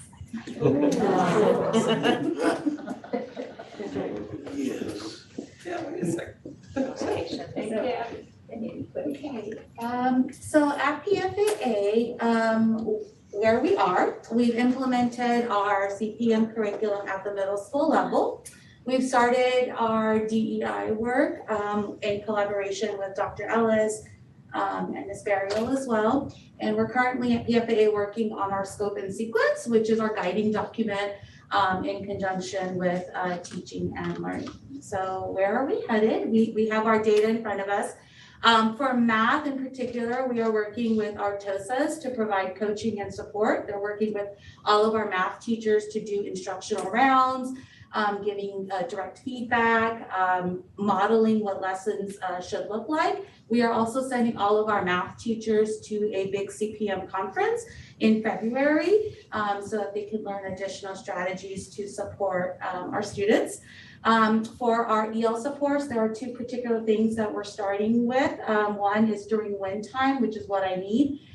We are working with our TOSA to pull some of our students based on their scores to provide a gap that we're noticing is in phonics. And so that is where we're starting with. And we're also looking at having our teachers be trained in GLAD training in the near future. We're also doing DEI auditing as well in conjunction with our DEI committee to look at making sure that the diversity of our curriculum reflects the diversity of our school, and where does this fit in our scope and sequence. So we're looking at that.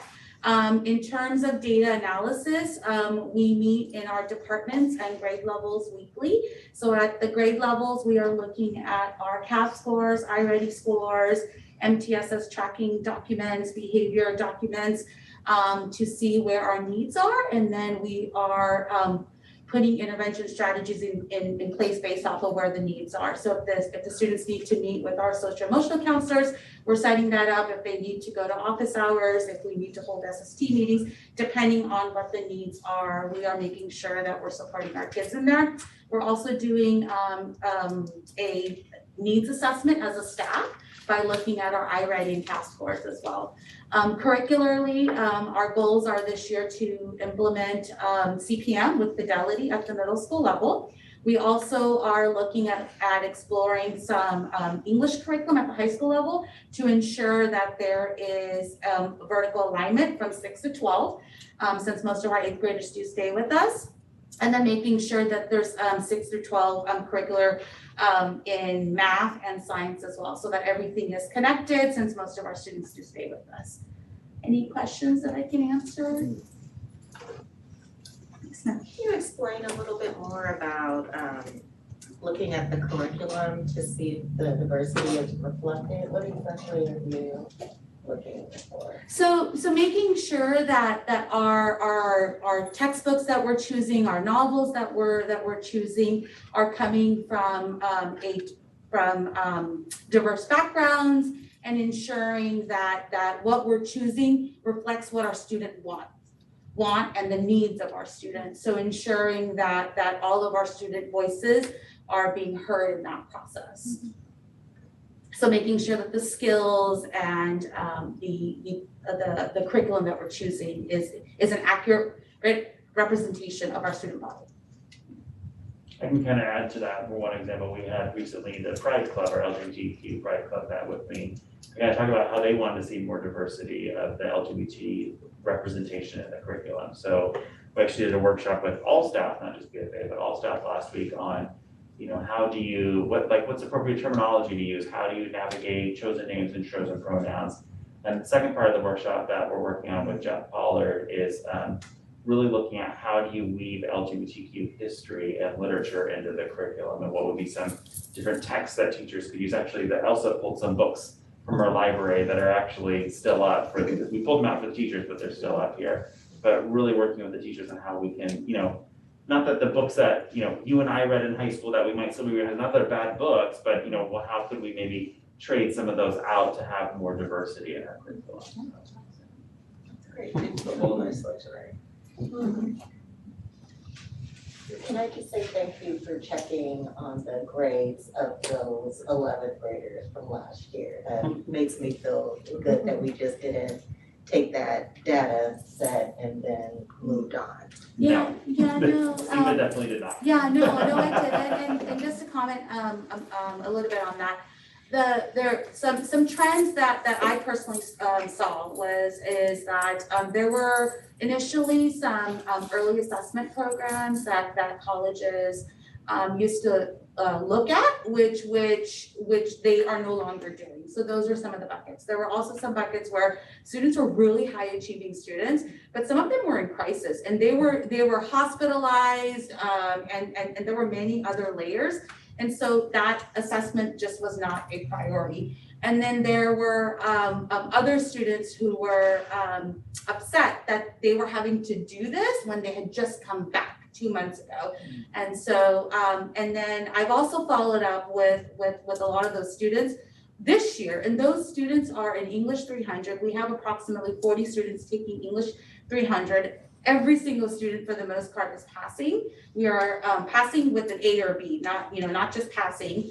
Those students are also taking physics and very rigorous courses as well. And so I strongly believe that last year was a rarity based off of what their grades were and where they were emotionally as well. And we have data to back that up based off of how many were hospitalized and things like that. One thing as she switched her mind, one thing that we definitely noticed as a school last year is, the narrative in the public media during the pandemic with the closures is that, this most drastically affects like kindergarten, first and second graders, right? We actually saw the complete opposite here at school, that our high school students were much more impacted by campus closures than our early elementary students were. And we saw that through just their social emotional interactions, but we're now seeing it in the assessment data, and we saw a little bit in the grades data as well. And it is interesting because there are some statewide or national data sets coming out that are showing the same pattern. And I think in many ways that disconnect, the connection that a physical school environment provided was felt more significantly by our high school students than it was felt by our elementary students. Especially when you look at, the elementary, usually a lot of those kids had somebody that was there kind of watching them and keeping track of them. And a lot of the high school students were on their own or keeping track of or taking care of younger siblings. And so there were, I think, additional stressors that were going on for them as well. Switching gears. Feel it. Jay did pretty good this morning. He said it was 7:30. It's like right on the money. That was at 8 a.m. I've got a sick 3-year-old, so I was asking when we would be presenting. So VLA, I would say a couple things regarding data. First and foremost, 3 years ago when I came in, was fortunate enough, and it's been great that now we're starting to use him in all these different places.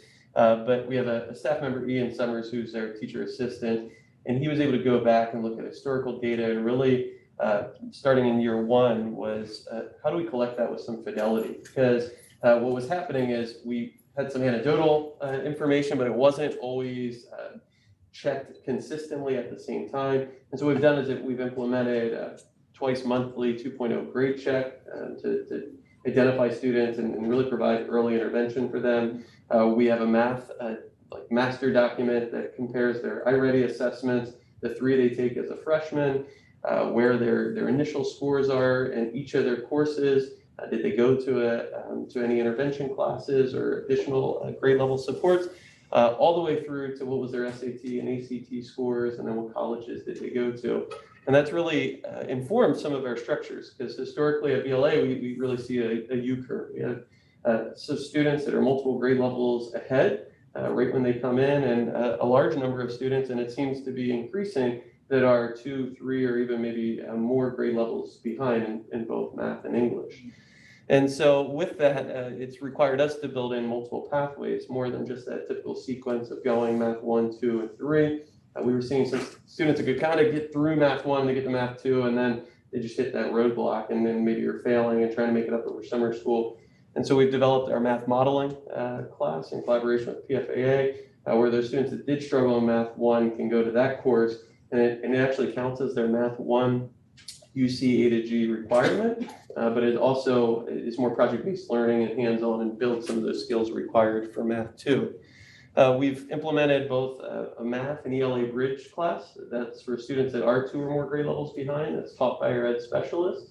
And the intent in that class is, again, to work on those foundational skills to get students up to grade level that just simply wouldn't happen in your traditional classroom. As a staff, we've this year actually started having Tuesday data chats, where we're looking at that data that we're collecting. Again, having early interventions with students. Our teachers our academic coaches are actually the first line of defense, and they'll have a SST initially with parents if it's a student that we've identified as someone who's struggling academically or social emotionally. And then I'm kind of that second or third layer to that process if we're not seeing the effects of the supports that we've put in place over 4 to 6 weeks. Again, just some whole staff discussions that has come out both from student surveys and from what we've seen in the classroom. There's really been, I think, when we look at what are the most successful students doing, what we found is that those students are outside of campus that are making connections with the community and really maximizing that hybrid format that we have.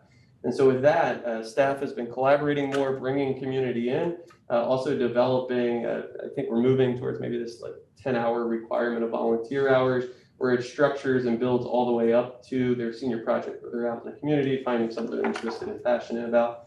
And I guess I would just say thanks to both SEMA and Psaa, who have allowed us to collaborate and be think partners on that and find opportunities where our BLA students can give back to both PFA and leading edge middle schoolers here on our campus.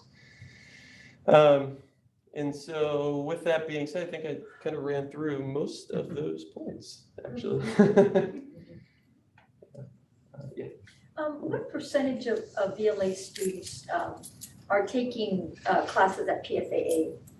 Yeah, what's interesting is over the last, I'd say 3 to 5 years, we've limited, or the amount of electives that we've had has decreased at VLA. And what we've seen is that students are either doing one of 2 things. They're doing dual enrollment classes, or they're going to PFAA. Susanna, you're here. Do you have any sense of that? I mean, I want to say that it's probably greater than 25% by the time that they graduate will have taken at least one PFA Yeah, I class. would say by the time they graduated, probably 25%. There's certain kids who take the same, like in their advanced band class, they're in it all 4 years, Yeah. you know what I mean? So it's kind of hard to gauge.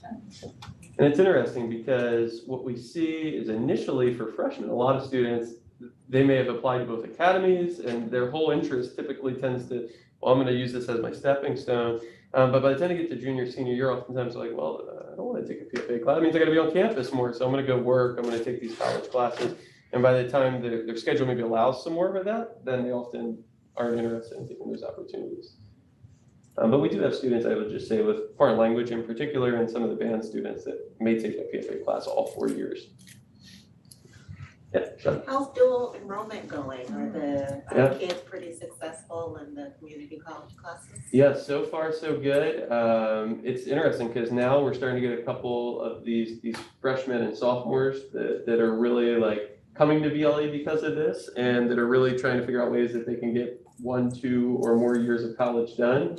So we had a student, for example, that was one of my ACs last year, and she was, well, I kind of want to try this out in the summer. So even though we didn't do any dual enrollment with our freshmen, she went to Woodland Community College, did her first dual enrollment class, then did the HCD class in the fall. We offered all sophomores, and now is taking our next one. So she's already done, 3 college classes by the time she's a sophomore. We have a freshman this year that's accelerating, and he's actually taken his first couple dual enrollment classes. So it's been really neat to see that. And what's, I guess, the follow-up to that I didn't really expect is that we see by the time students are getting to the junior, senior year, I think more students that are interested in doing that advanced ed where they go to the community college and take classes on their own. It's like, all right, well, I did these college classes sitting in our VLA support classes, and now I really want to go be a college student. Yeah. So there, because I understood the requirement was you had to be a 10th grader before you could do dual enrollment. So has that changed? So with dual enrollment in terms of the actual CCAP agreement, no, you can, it's available to any freshman. But typically the way that we've done it is that you go through study skills. That's our freshman class. That's how to do VLA. And then the first dual enrollment opportunity, which is like Study Skills 2.0, is that HCD 310 class. Some background on the ARC side of things is they're actually changing HCD 310. They said that they talk about things like the FAFSA, and they find that's not really appropriate for a freshman or a sophomore. So they're coming up with a new course that they hope to implement next year. And then our goal would be that that's available for second semester freshmen, maybe above a certain GPA, and then sophomores if they didn't get a chance to take it as a freshman and they needed a whole year of study skills. Yeah. Anything else? Expect to learn. All right. Thank you. Okay, so let's just give all of our principals a round of applause. Because they are working super duper hard and juggling a lot of stuff to make all of this happen. So let's see. So back to where we're going. We're continuing to look at data as you saw with them. We're doing professional development. We're working on the MTSS process. Speaking of the professional development, we had our staff development day on November 1st. And we had a great rotation that all of the staff did with, one was with Dr. Wood and looking at gender and pronouns and how to make sure that you're supporting students who are going through fluid times, I guess. And then we had another presentation with Dr. Lateff teaching everybody about the PBIS, which is the positive behavior system. And so that was really great to have all staff, so instructional and non-instructional. We're going through all of these rounds so that they can understand kind of where we're going with things. And then they also went through a session through student services with Brenda Rios, who's our school psychologist, to look at suicide prevention and how to support students when they're if they're having to work through that type of situation. So we are really working, to get everyone on campus on the same page as far as how we can support our students. And then we of course have Mariana Sosa, who's diversity, equity, and inclusion, provides professional development to all staff. And so she had a session with us in August and then another one. So we were dealing with some really heavy stuff, but everybody was learning. And I think that's one thing that makes our school special, is that everybody is all into learn and how can we support our students and how can we continue to grow in that process. So, okay, I think last one is just questions. Any questions? Okay. All righty. All right. Thank you. Yeah, you just stay up there, but Molly gets to join you for Yes. enrollment trends. Yay. I am not as talented. I have to read my notes. Word retrieval doesn't work after It's 6 just p.m. for practice. me. It's not talent. It's just, yeah. So we'll be doing this together. Yay. So if you haven't met Molly, this is Molly Schmidt. She's our data manager and guru of all things data and processing and CalPads and everything amazing that I don't know what I would do without. Thank you. I would be lost. So, okay, next slide, please. So we are here to talk to you about enrollment. So we thought we'd start by looking at who are our current students. What does our demographics look like for our students that are enrolled this year? So you see we have some pretty big chunks here with our Hispanic Latino being the biggest. Then we have Caucasian and then Asian and then multiple backgrounds as well. So those are kind of our biggest chunks that we have of students that are currently at our school. Next one, so pretty diverse. Changes in population. So we wanted to look at, these have been 2 really wacky years. So we wanted to look at how is our population changing? Is it changing? What's the difference? And so if you're looking from last year to this year, because last year it was unprecedented, like people stayed put. They just didn't move, right? They were like, not moving. And then at the end of the year, a lot of people moved. People started moving around, making different choices, changing things. And then that actually opened up a lot of spots for new families to come into Natomas Charter. So we thought, well, I wonder how this is different. And so Molly was able to pull this awesome data. So we have a couple of changes where we're growing or declining and so we'll just have to kind of see is this a new trend or not. Next one, please. But looking at our overall demographics, because we look a lot at our subgroups, right? And so really looking at what is the percentage of our school population. So EL, we're at 9%, right? Which is fairly low for this area. But we'll get into it. Next time we meet, I've got some more EL data for you. It's not out yet. It's embargoed. I can't tell you about it, but I'm excited. I'm doing data all day. We have about 5% of our students that are on 504s, and then we're up to about 10% that are in our inclusive education program, which has been steadily increasing. And then we're about 23% for our free and reduced lunch. So that kind of gives you an idea of our different populations that we have at the school. Next one, please. I think it's going to show us the growth over the years. So we've seen definitely an increase in our inclusive education over the past years. It's kind of one of those, if you build it, they will come, right? So we've been building this great inclusive education program with lots of supports. And so we are seeing families coming here for those supports. We've seen a little decrease in our 504 process. I think some of those are moving to inclusive ed as where appropriate. Our EL staying about the same, and then it looks like our free and reduced lunch program is spiking, but last year it went way down because everyone got free lunch.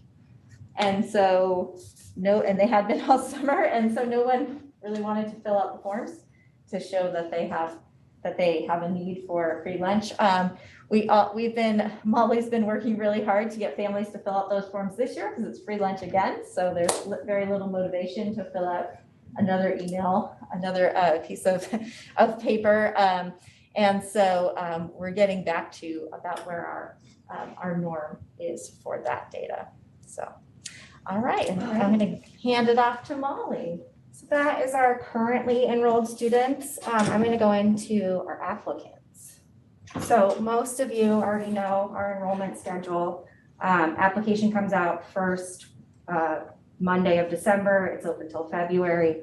We have our lottery in March, and then we try and settle everything before the school year ends so that we can send registration, which that's the point where we can collect demographic data on the students. And then we can go into the new school year knowing who our population is going to be.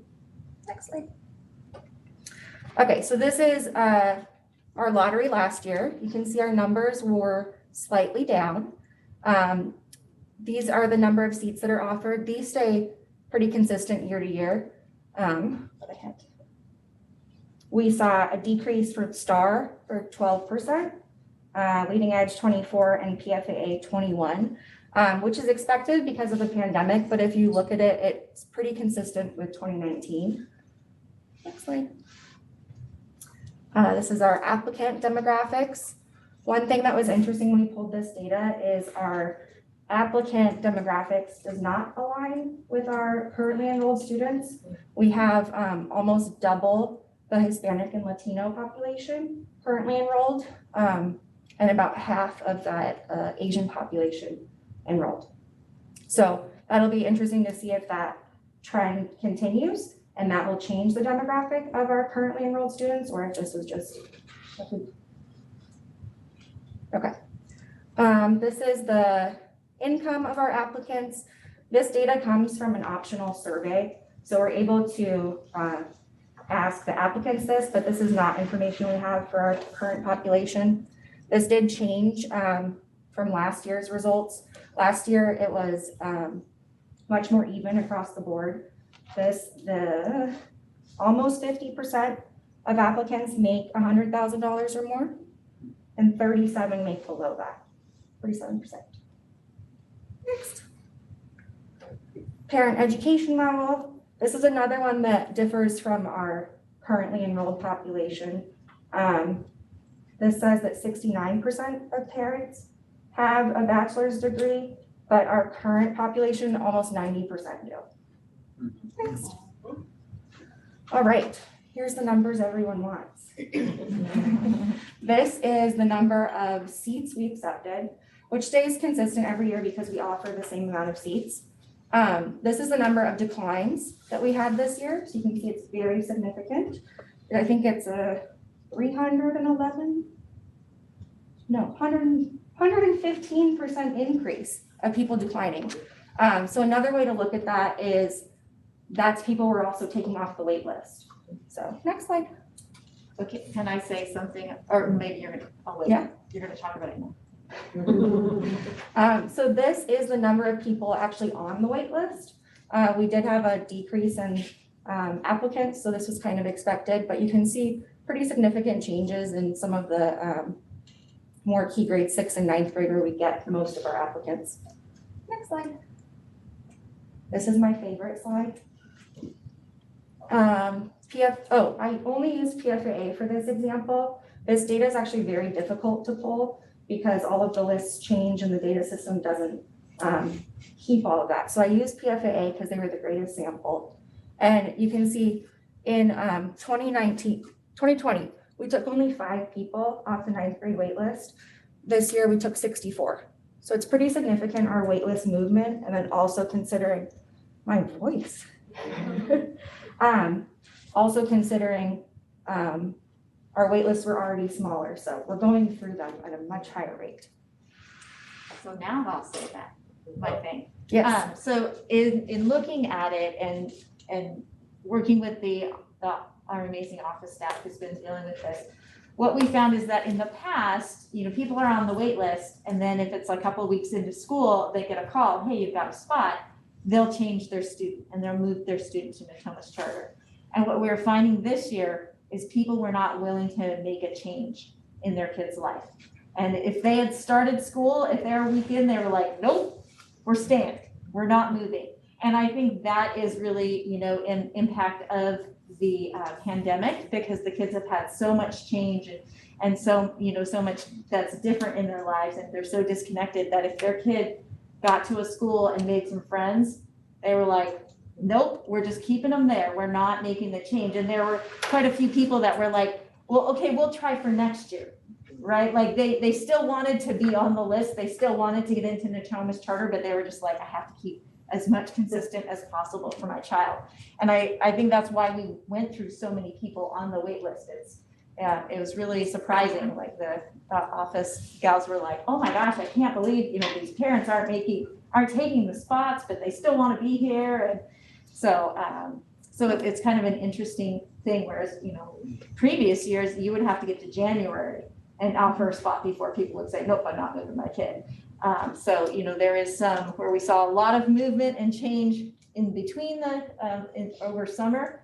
And then once school started, people are not moving, which is pretty interesting and different. Also, these numbers off the wait list, it allows us to take students that wouldn't previously have been accepted. So that's been an interesting change to see. I do think the demographics will change. We will have a lot more students that are out of district that would never have gotten in for 9th grade.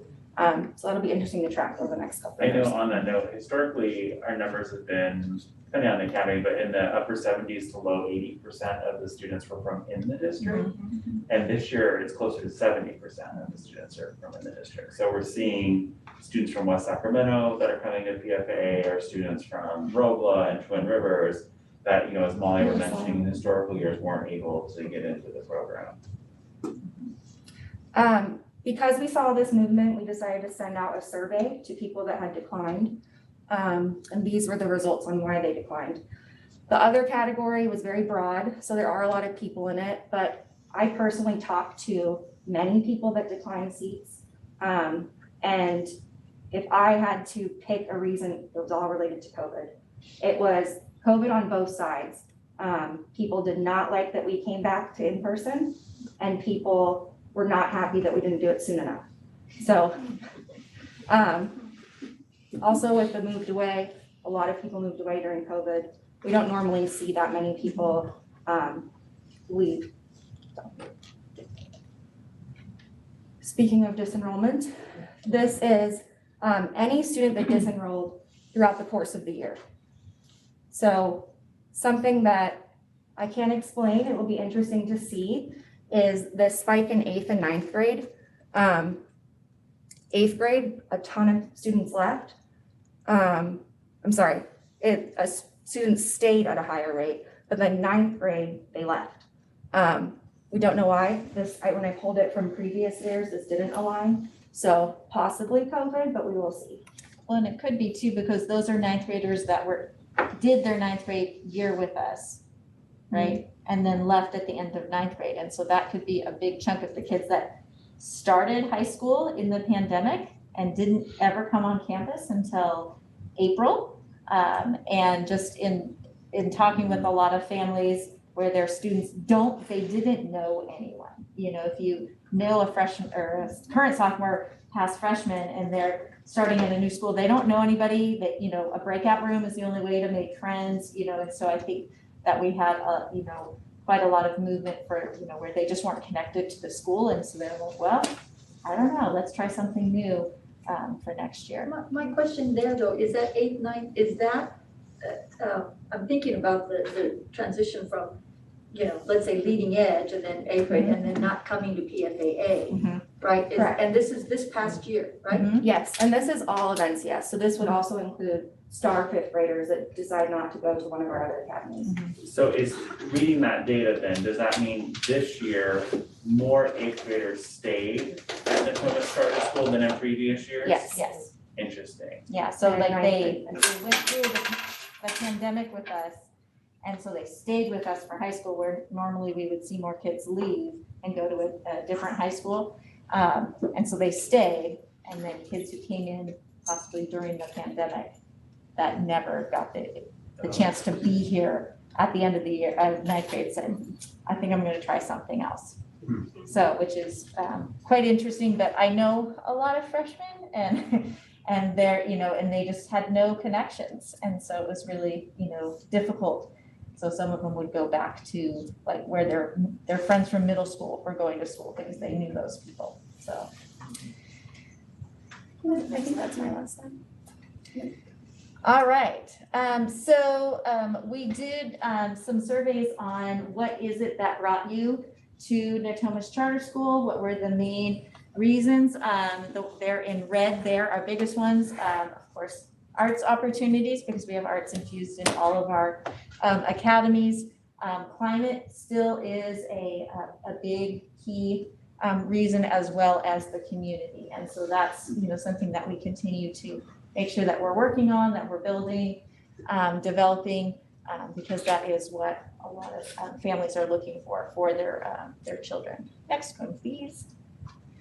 All right, so what does this all mean, right? So this means that we are seeing some changes in our population. We're definitely seeing that increase in inclusive ed, and we expect that to continue to grow as we see more and more families coming to us with a lot of different needs. We are looking at some shifts as we see new applicant pools, or the applicant pools are a little bit different. Once it'll be interesting to start seeing who is applying for this next year when that opens up in just about a month. But we are definitely seeing that Natomas is a big pull for our area, but it might change as we have started getting through our wait lists and adding in students from other areas, because then they'll talk to their friends and maybe we'll have more kids from those different outlying areas that are going to be applying. And we are, oh wait, that's the next slide. Let's see. For the next lottery and application season, we are doing a hybrid form this year where for the intake meetings, we have to bring in all your documents. Last year we did them virtually. Previous to that, it had always been in person. So we're going to do a mix this time. So you can schedule for an in-person or a virtual meeting to bring in your documents. We feel that having that in-person meeting is very important because that's where the family gets to come on campus. They get to meet the people, kind of get the, as my teenager would say, the vibe of the school, see how friendly and welcoming it is. And so that's something that we're going to make sure that we're making available to families. But really, it is word of mouth. It is families talking to other families that brings students to us. And, that makes sense with our data of community and that safe culture is what people are looking for and hearing about from their friends. So next slide.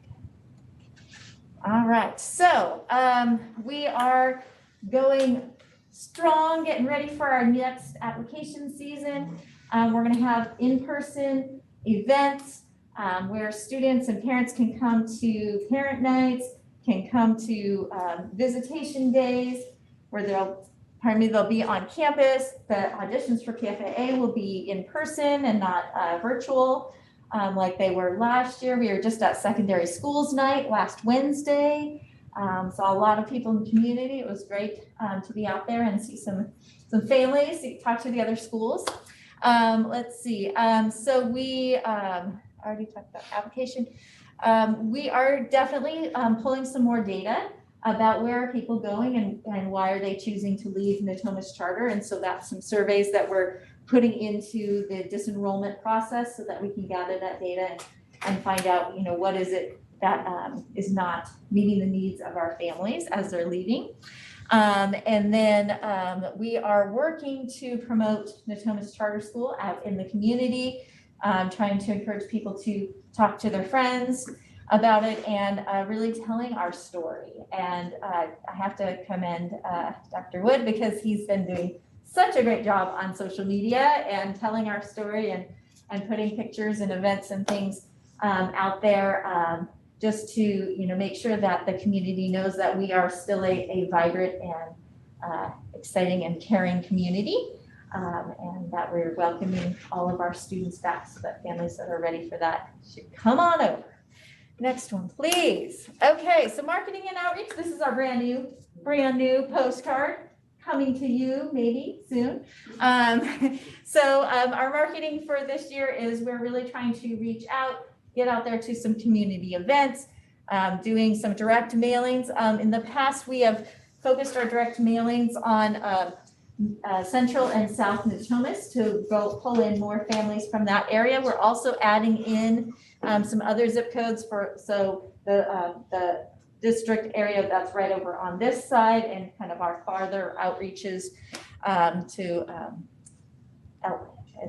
Rio Linda. I was going to say Alberta, Rio Linda area. So our surrounding areas to bring students in as well. We're going to try to get to some community events. We are making some plans with Kathy Romero Malay was it a week or so ago, to be out at some of the events. So we'll be inviting you guys to come join us, see, be a part of the community, maybe like tree lighting or something fun like that. So, and I think that's it. Is that it? Oh, nope, just kidding.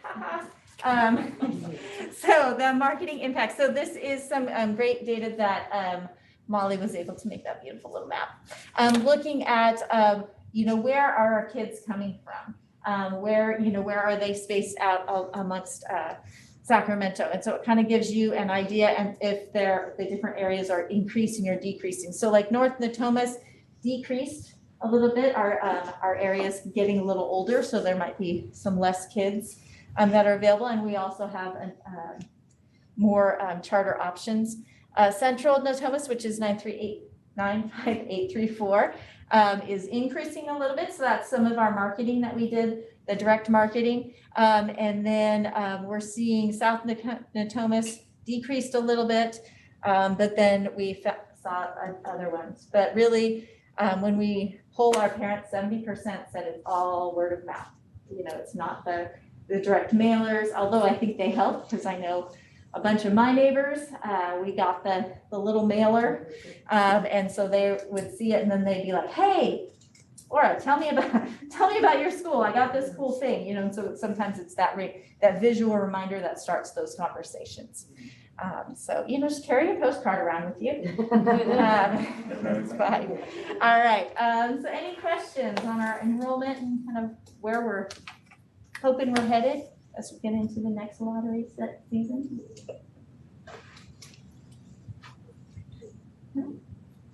Okay. Thank you, guys. All right. Thank you both. Thank you both.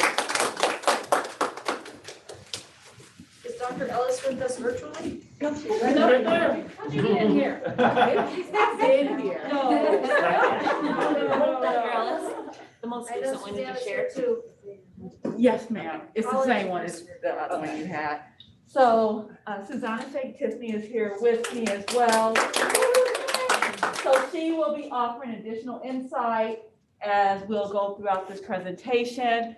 Thank you, Ziba, for being the clicker extraordinaire. So as we've discussed throughout the last, I don't know how many years that I've been here now, really having an update on college and career counseling or support in relationship to student services.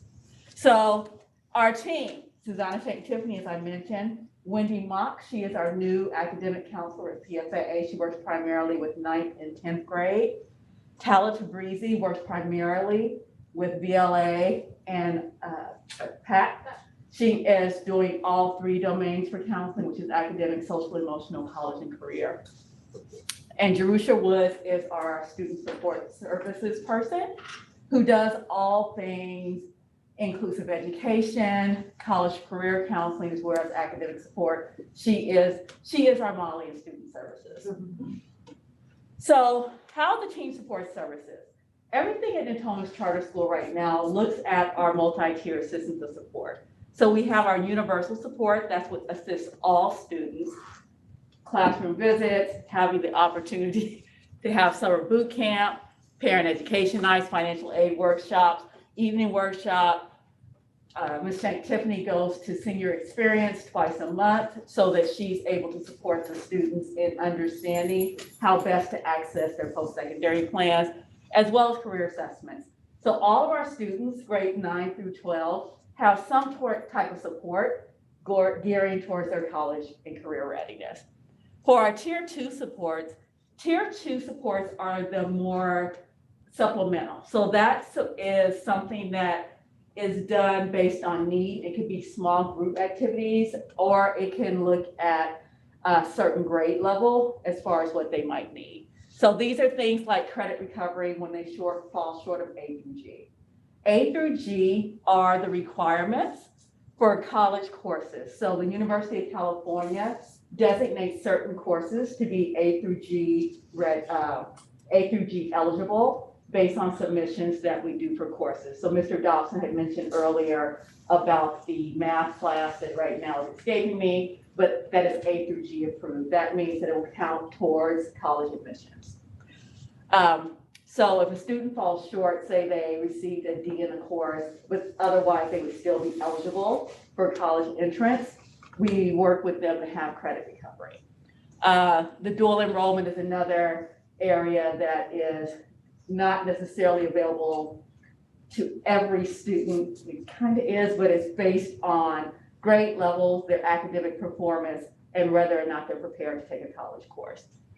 The intensive services targeted intervention is more one-on-one, and it's looking at the data for certain students to see what are their needs. For instance, if a student is not passing any classes at all at PFA or VLA, working with them to see if this is the right placement for them, or if there is an alternative educational environment that might be a better fit for them. Mentoring through summer melt. Summer melt is the concept of, I made it all the way through high school, I've graduated, I've been accepted to college, summertime comes and I have imposter syndrome. I can't do it, I don't want to go. Ms. Shank Tiffany does a lot of phone calls and checking in and cheerleading to say, you can do it, yes, enroll, you can make it. We want you to go ahead and take advantage of your admissions to your four-year university. So that is more intensive one-on-one support that all students don't necessarily need. So where do NCS students go? If you click this slide, no, go back, actually click that slide. There you go, and scroll down. So scroll that way, there you go. So where do our students go? On the Natomas Charter School website, I see you, Ms. Morgan, trying to read. I can't read that. So you don't have to worry, I'm going to tell you a few of them. Okay, because when I went to college, I could read that. Sal, how many can you really see all of them? So our students go to Columbia.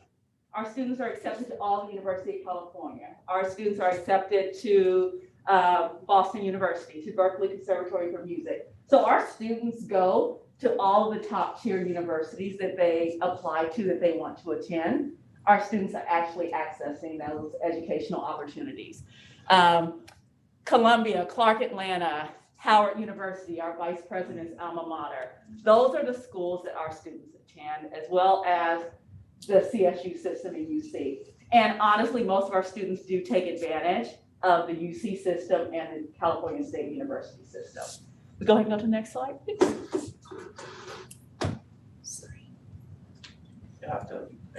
There you go. So what is the college acceptance rate? National Student Clearinghouse is a database warehouse, an amalgamation of data that looks at all of the students across our nation. And there's a big clearinghouse that looks at alumni data. It's just a wealth of information. So from that data, we know that our college acceptance rate, our 3-year average, 98.3% of the students who apply to a 4-year university from Natomas Charter School are accepted.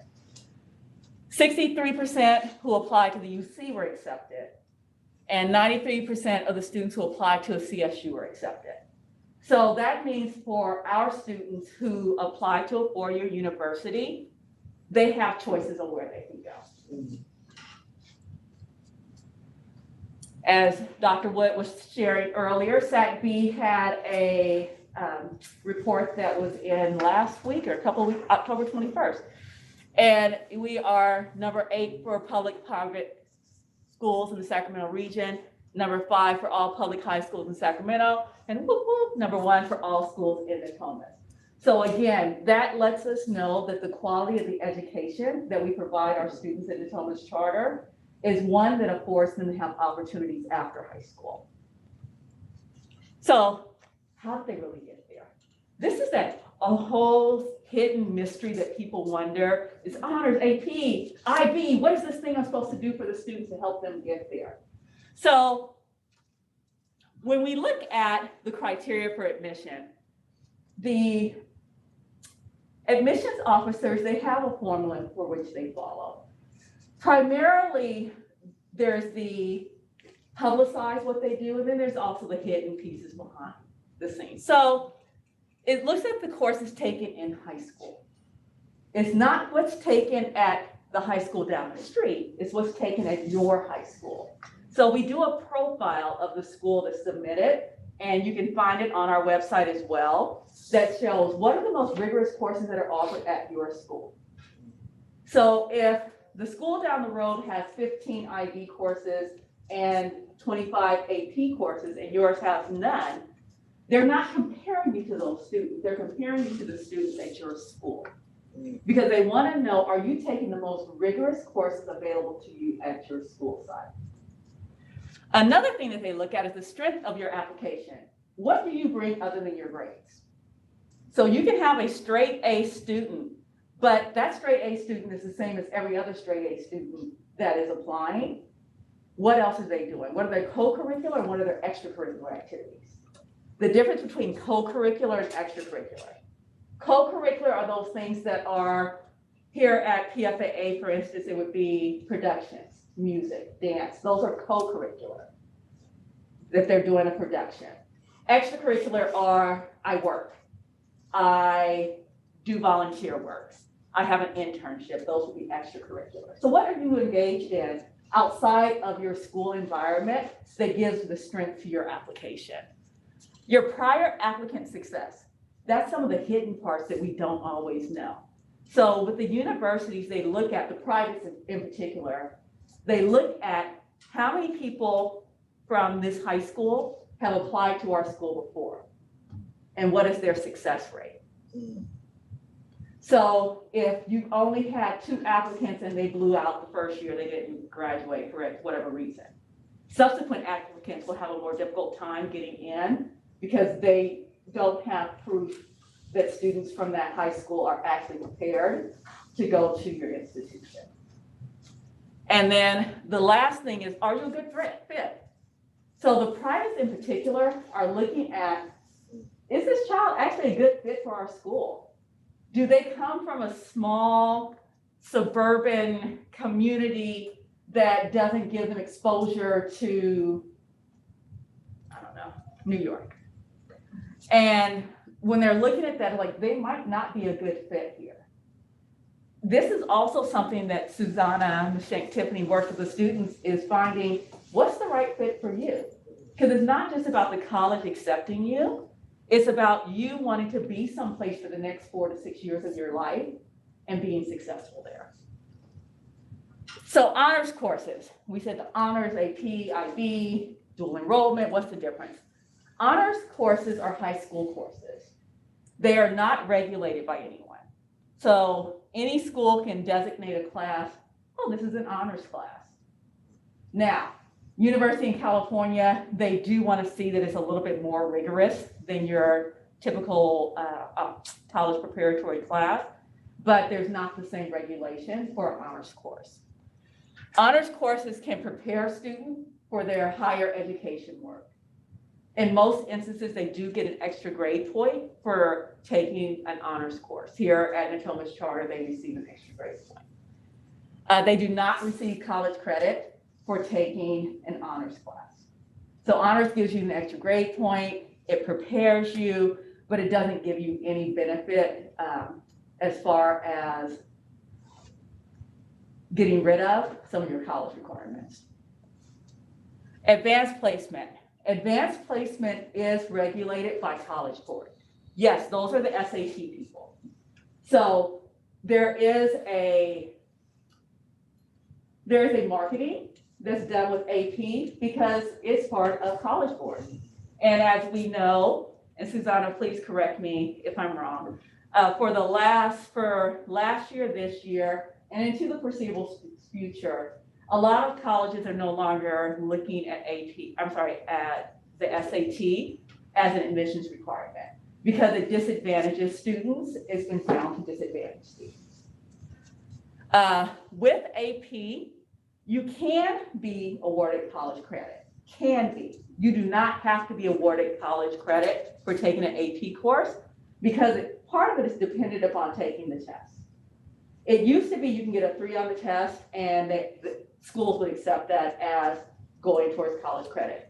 Now it's looking more at 4 and 5s in order to receive college credit. And colleges can still say, yeah, I don't want to accept that for college credit. So that's AP honors. Oh, sorry. I need you to pick up, see, what's gonna work.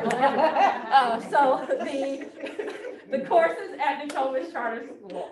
So in Natomas Charter School, we do have honors English 10 and 11, honors pre-cal, honors acting, honors orchestra, meaning that they do get the extra point towards their GPA. And we offer AP calculus, meaning that they can take the test. And if they get a 4 or 5, colleges can award them college credit. See, I hit the button, you got it. So dual enrollment. What is dual enrollment? What is the difference with dual enrollment and all the rest of them? Dual enrollment is when a student takes a college course, and provided that the class is a college transferable class, they will be awarded college credit for it. So our students who are taking their dual enrollment classes, as long as they pass with an A, B, or C, they have their transferable units. The benefit of taking dual enrollment is they are actually decreasing the amount of time that they have to spend in undergrad because they are getting rid of their prerequisites. Let's see what else. The popular option, this is a popular option for students who are really looking at how do I go into a 4-year college or university taking fewer prerequisites, meaning I'm going to start taking my upper division classes because I've gotten rid of the prereqs.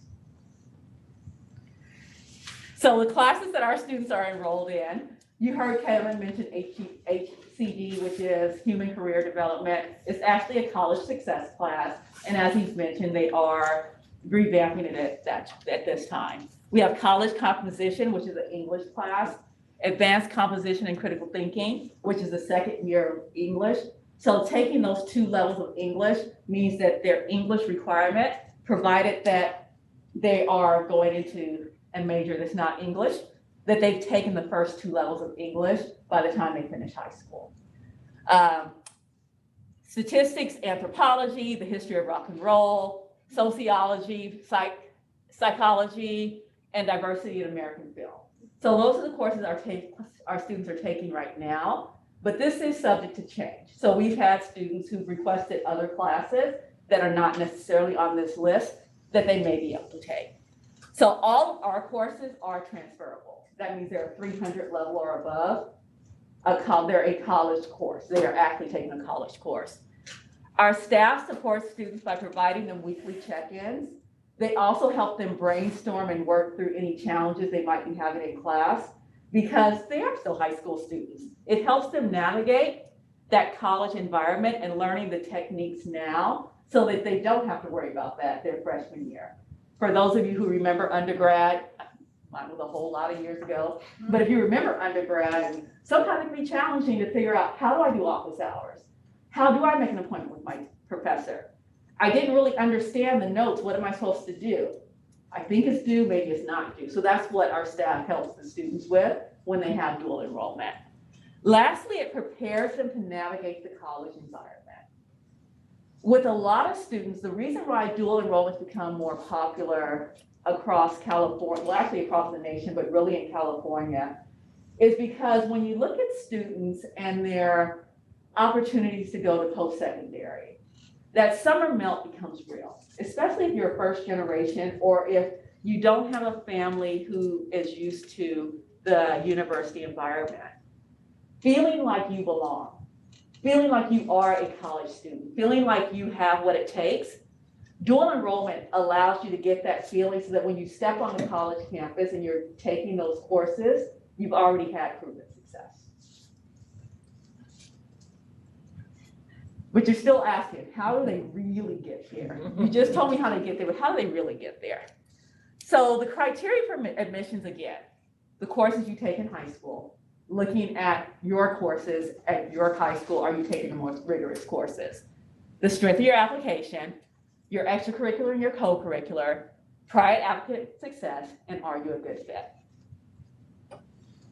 It's also exposure to different colleges. A lot of times we hear the names. We all know UCLA. We all know UC San Diego. We all know Stanford, Berkeley, Yale, Princeton, Harvard. For our students, Berkeley Conservatory for Music. And those all sound good on paper and name only. Is it really the right fit for you? And exposing students to all of those different colleges that are out there is what matters. I was sharing with someone today a story about one of my former students. I've been doing this a long time. She's now 35, so I was like, oh my stars, I remember when I was 35. She was a senior. She wanted to go to Cal Poly San Luis Obispo. She was in tears because she got accepted to Cal Poly Pomona. She wanted Cal Poly San Luis Obispo. I told her, just go. She wanted to be an architect. Just go. They had their architectural design course. And she went there and she was part of their first community planning cohort. She graduated making far more money than I ever would have as a college counselor. She now works at Sacramento as part of their city planning team. And I was in a meeting that she happened to pop in. Oh my God, are you Mrs. Ellis? Like, I'm still Mrs. Ellis too.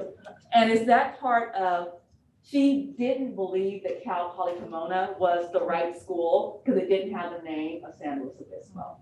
And so what Mrs. Shank Tiffany does and what Jerusha does is that we have all of our college visitation days where they come and expose students to, there are thousands of schools in the United States. Finding the one that's right for you. Being able to have the field trips. So pre-COVID, we used to do the various field trips. We would take them to the, what's the thing called with the HBCs? The HBCU, what's that? Oh, UCAN College Fair. The UCAN College Fair that looks at the historically Black colleges and universities. The WACAC National Conference. The WACAC National Conference, that's looking at the private schools. So we would take them on those field trips pre-COVID. And so we're still seeing what's going to happen now that we're in this hybrid COVID lifestyle. And then assisting students again with finding that right fit. She's gone. Then it's the intangibles. It is always the intangibles. A lot of us who've gone to college, or that we think about our experiences in high school, we didn't have someone who was actually sitting with us and going over the application with them. So Susanna does application workshops. She individually writes all the letters of recommendation for our senior class. And it's not a template that she does. She talks to the students and gets to know who they are and spends countless hours writing their letters of recommendation. That's something you don't get when you are at a school that has 3,000 people. When I was a college, I was a counselor a lot of years ago. I had 750 kids on my caseload. I knew something about all of them, but I couldn't know that personal touch that Susanna gives them. And that's what the benefit of a small high school gives students, is someone who actually knows who they are. The support from English teachers and counselors in writing their essays and writing with the University of California, they have their prompts that they have to write. So they actually have it as an English assignment so that they can make sure they're writing it in a way that is thorough and will prepare them. And then, as I said, the individualized letters of rec. We talked about the summer melt. We talked about, do they really want to go? What happens? Our persistence rate is actually strong. Persistence rate is when they go to college, do they actually stay and graduate? So 87% of our students who were accepted to the university actually enroll their first year. 81% come back a second year. 57% of our students who are alum of Natomas Charter actually graduate within 6 years. That's compared to the national average, the average in California, which is 44%.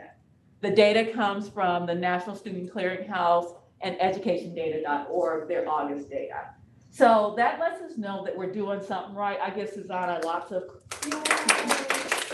because that is the work of a college and career counselor and the full education team at VLA and PFAA, but really someone that helps them find where are you gonna go that you're gonna love it and actually finish with a degree? Because that's what it's really about. It's not just going, it's finishing with the degree.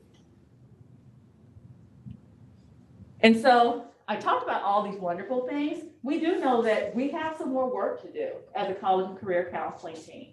So the 3 goals that we have for this year and beyond is, first, introducing college and career information to our TK8. College doesn't start in high school. Prepping for it and feeling like you belong actually starts TK, preschool. So beginning to introduce our students to college and careers so that they know there's options for them. And it's not just, you need to go to a four-year college. Susanna did a workshop. Can you talk about the workshop about the jobs that don't take a degree, a four-year degree? Yes, I did. It was a WIN group that students could elect to sign up for. And I basically went over some of the top highest grossing jobs in the country that don't require a four-year degree and like what those consist of. And it was really great. We had, I think about 12 students signed up for the first one, maybe 10 for the second one. And we just talked about them. A lot of them were just surprised that I could go to community college and get, after 1 year, I can get a certificate and do this job. And so it's really focusing on opening their eyes to different opportunities. And so those opportunities is knowing that college debt isn't for everyone. And for students who might not love university, as my son said when he left home, I sent him to university, he came back and said, I'm not feeling college, Mom. Like, I'm not feeling, he wanted to go to University of Hawaii if he didn't like the first one. I'm not feeling paying for you to learn how to surf. But it's finding that right fit and knowing that the fit for each student is going to be different. But that's partly through exposure. If they don't know what's out there, they don't know where they can go. The enhancing our workshops for 9th and 10th grade for their four-year planning. So we do planning now where Wendy, Ms. Mock goes into the classes, but we really need to enhance that so students understand that trajectory from 9th grade, 10th grade, 11th grade into senior year and beyond. And then lastly is increasing marketing of dual enrollment to our students and family. Right now, people don't understand what dual enrollment really is because they've heard of AP, they've heard of IB, and they're stuck there. I've had some students who've taken college courses, like, well, do I need to take the AP test now? Like, dude, no, you already got college credit. You don't need to pay $75 for something because you've already done it. You're finished. So it's making sure that people understand that the option actually assists them in moving forward. And so with that, are there any questions? I talked a lot. Yes, ma'am. No question. Just want to commend you and you with what you've presented here. And I'm really, I love how you approach this, and I would love to see this as part of your marketing. When we do these orientations to parents, we don't get this. And that's why those of us parents who are in PFA are here, because we know it's a small school. We know we know where our kids can go. And I don't think the general population knows that. And I think the key there is between leading edge time, junior high, and before they make the decision of where they're going for their 9th grade year, it'd be great to get this information to the parents as well as the kids, to have them really make a very sound decision. You laid it out beautifully. And we've got the people, I'm just all excited. I'm happy here. And I second what was just said, as a incoming middle school parent, we're at leading edge, but I'm learning so much just sitting here because again, I don't know any of this. So it does help to understand, what is being offered. Just because I feel like having been star parents for so long, having not knowing this is still under the same umbrella, but it's just not exposed out there very much. Yes. And then marketing. Yeah. Yes. Cool. All right. Thank you. Thank you.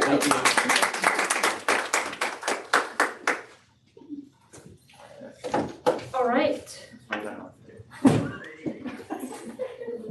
Or you need to take over.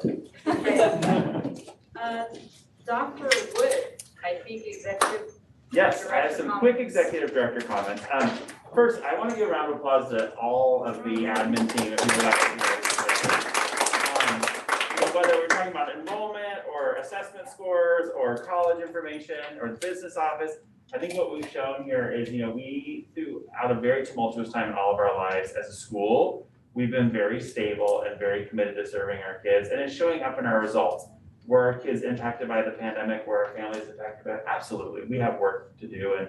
But I think what I saw tonight, I just want to sort of reiterate, is a very conscientious team that's always looking at the data and kind of being like, how can we tweak this a little bit? How can we do something a little bit better here? So thank you to all of you here. I really appreciate that. Just a couple of quick things coming up for the board. Next week we have Jazz at the Bend. So a really great opportunity to come see some of our musicians perform. After we come back from Thanksgiving break, we will actually have our winter vocal concert. So it'll be our first vocal concert back in the theater as well. So another opportunity to come see. And then, just a reminder, we do have Veterans Day this week. So thank you to all the veterans out there. Thanksgiving break the following week. And then that's when we have Run to Feed the Hungry. So if there's any board members that would like to participate on our team, we have a team. And then the last thing I just have to note is on November 1st, we celebrated our Employee of the Year. That is our person who demonstrates all of the traits of an NCS professional. And every single person in this room works very closely with this year's Employee of the Year. And Zee does a great job in everything, but the one thing that the team had really called out was all of the work that she did with our COVID stuff. So testing, vaccination clinics, these are things that, we were really great cheerleaders saying, yay, we're doing testing, we're doing COVID, but this was the person actually making that happen on the back end. All right, that's it, I'll be back. All right, congratulations. Thank you. Thank you for all you do for us. Thank you. But we didn't have dinner tonight. That's an issue we bring. Yeah, but I was gonna bring that up, director comments. Do you guys have anything else? I just wanted to say how lovely the Lion King Yes. presentation was with the orchestra and the singing and the songs and the costumes. It was just, it just transformed us in terms of where we were. It was just fabulous. It So was really great. kudos to all the people, students, and everyone who put that all together. It's amazing. All right, anything else? Okay, so we'll take an intermission and go to our second half of the meeting. All right, future board agenda items, anybody?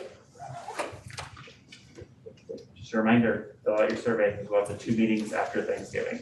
Yes, okay. All right, on that note, I will adjourn us at 8:37. Thank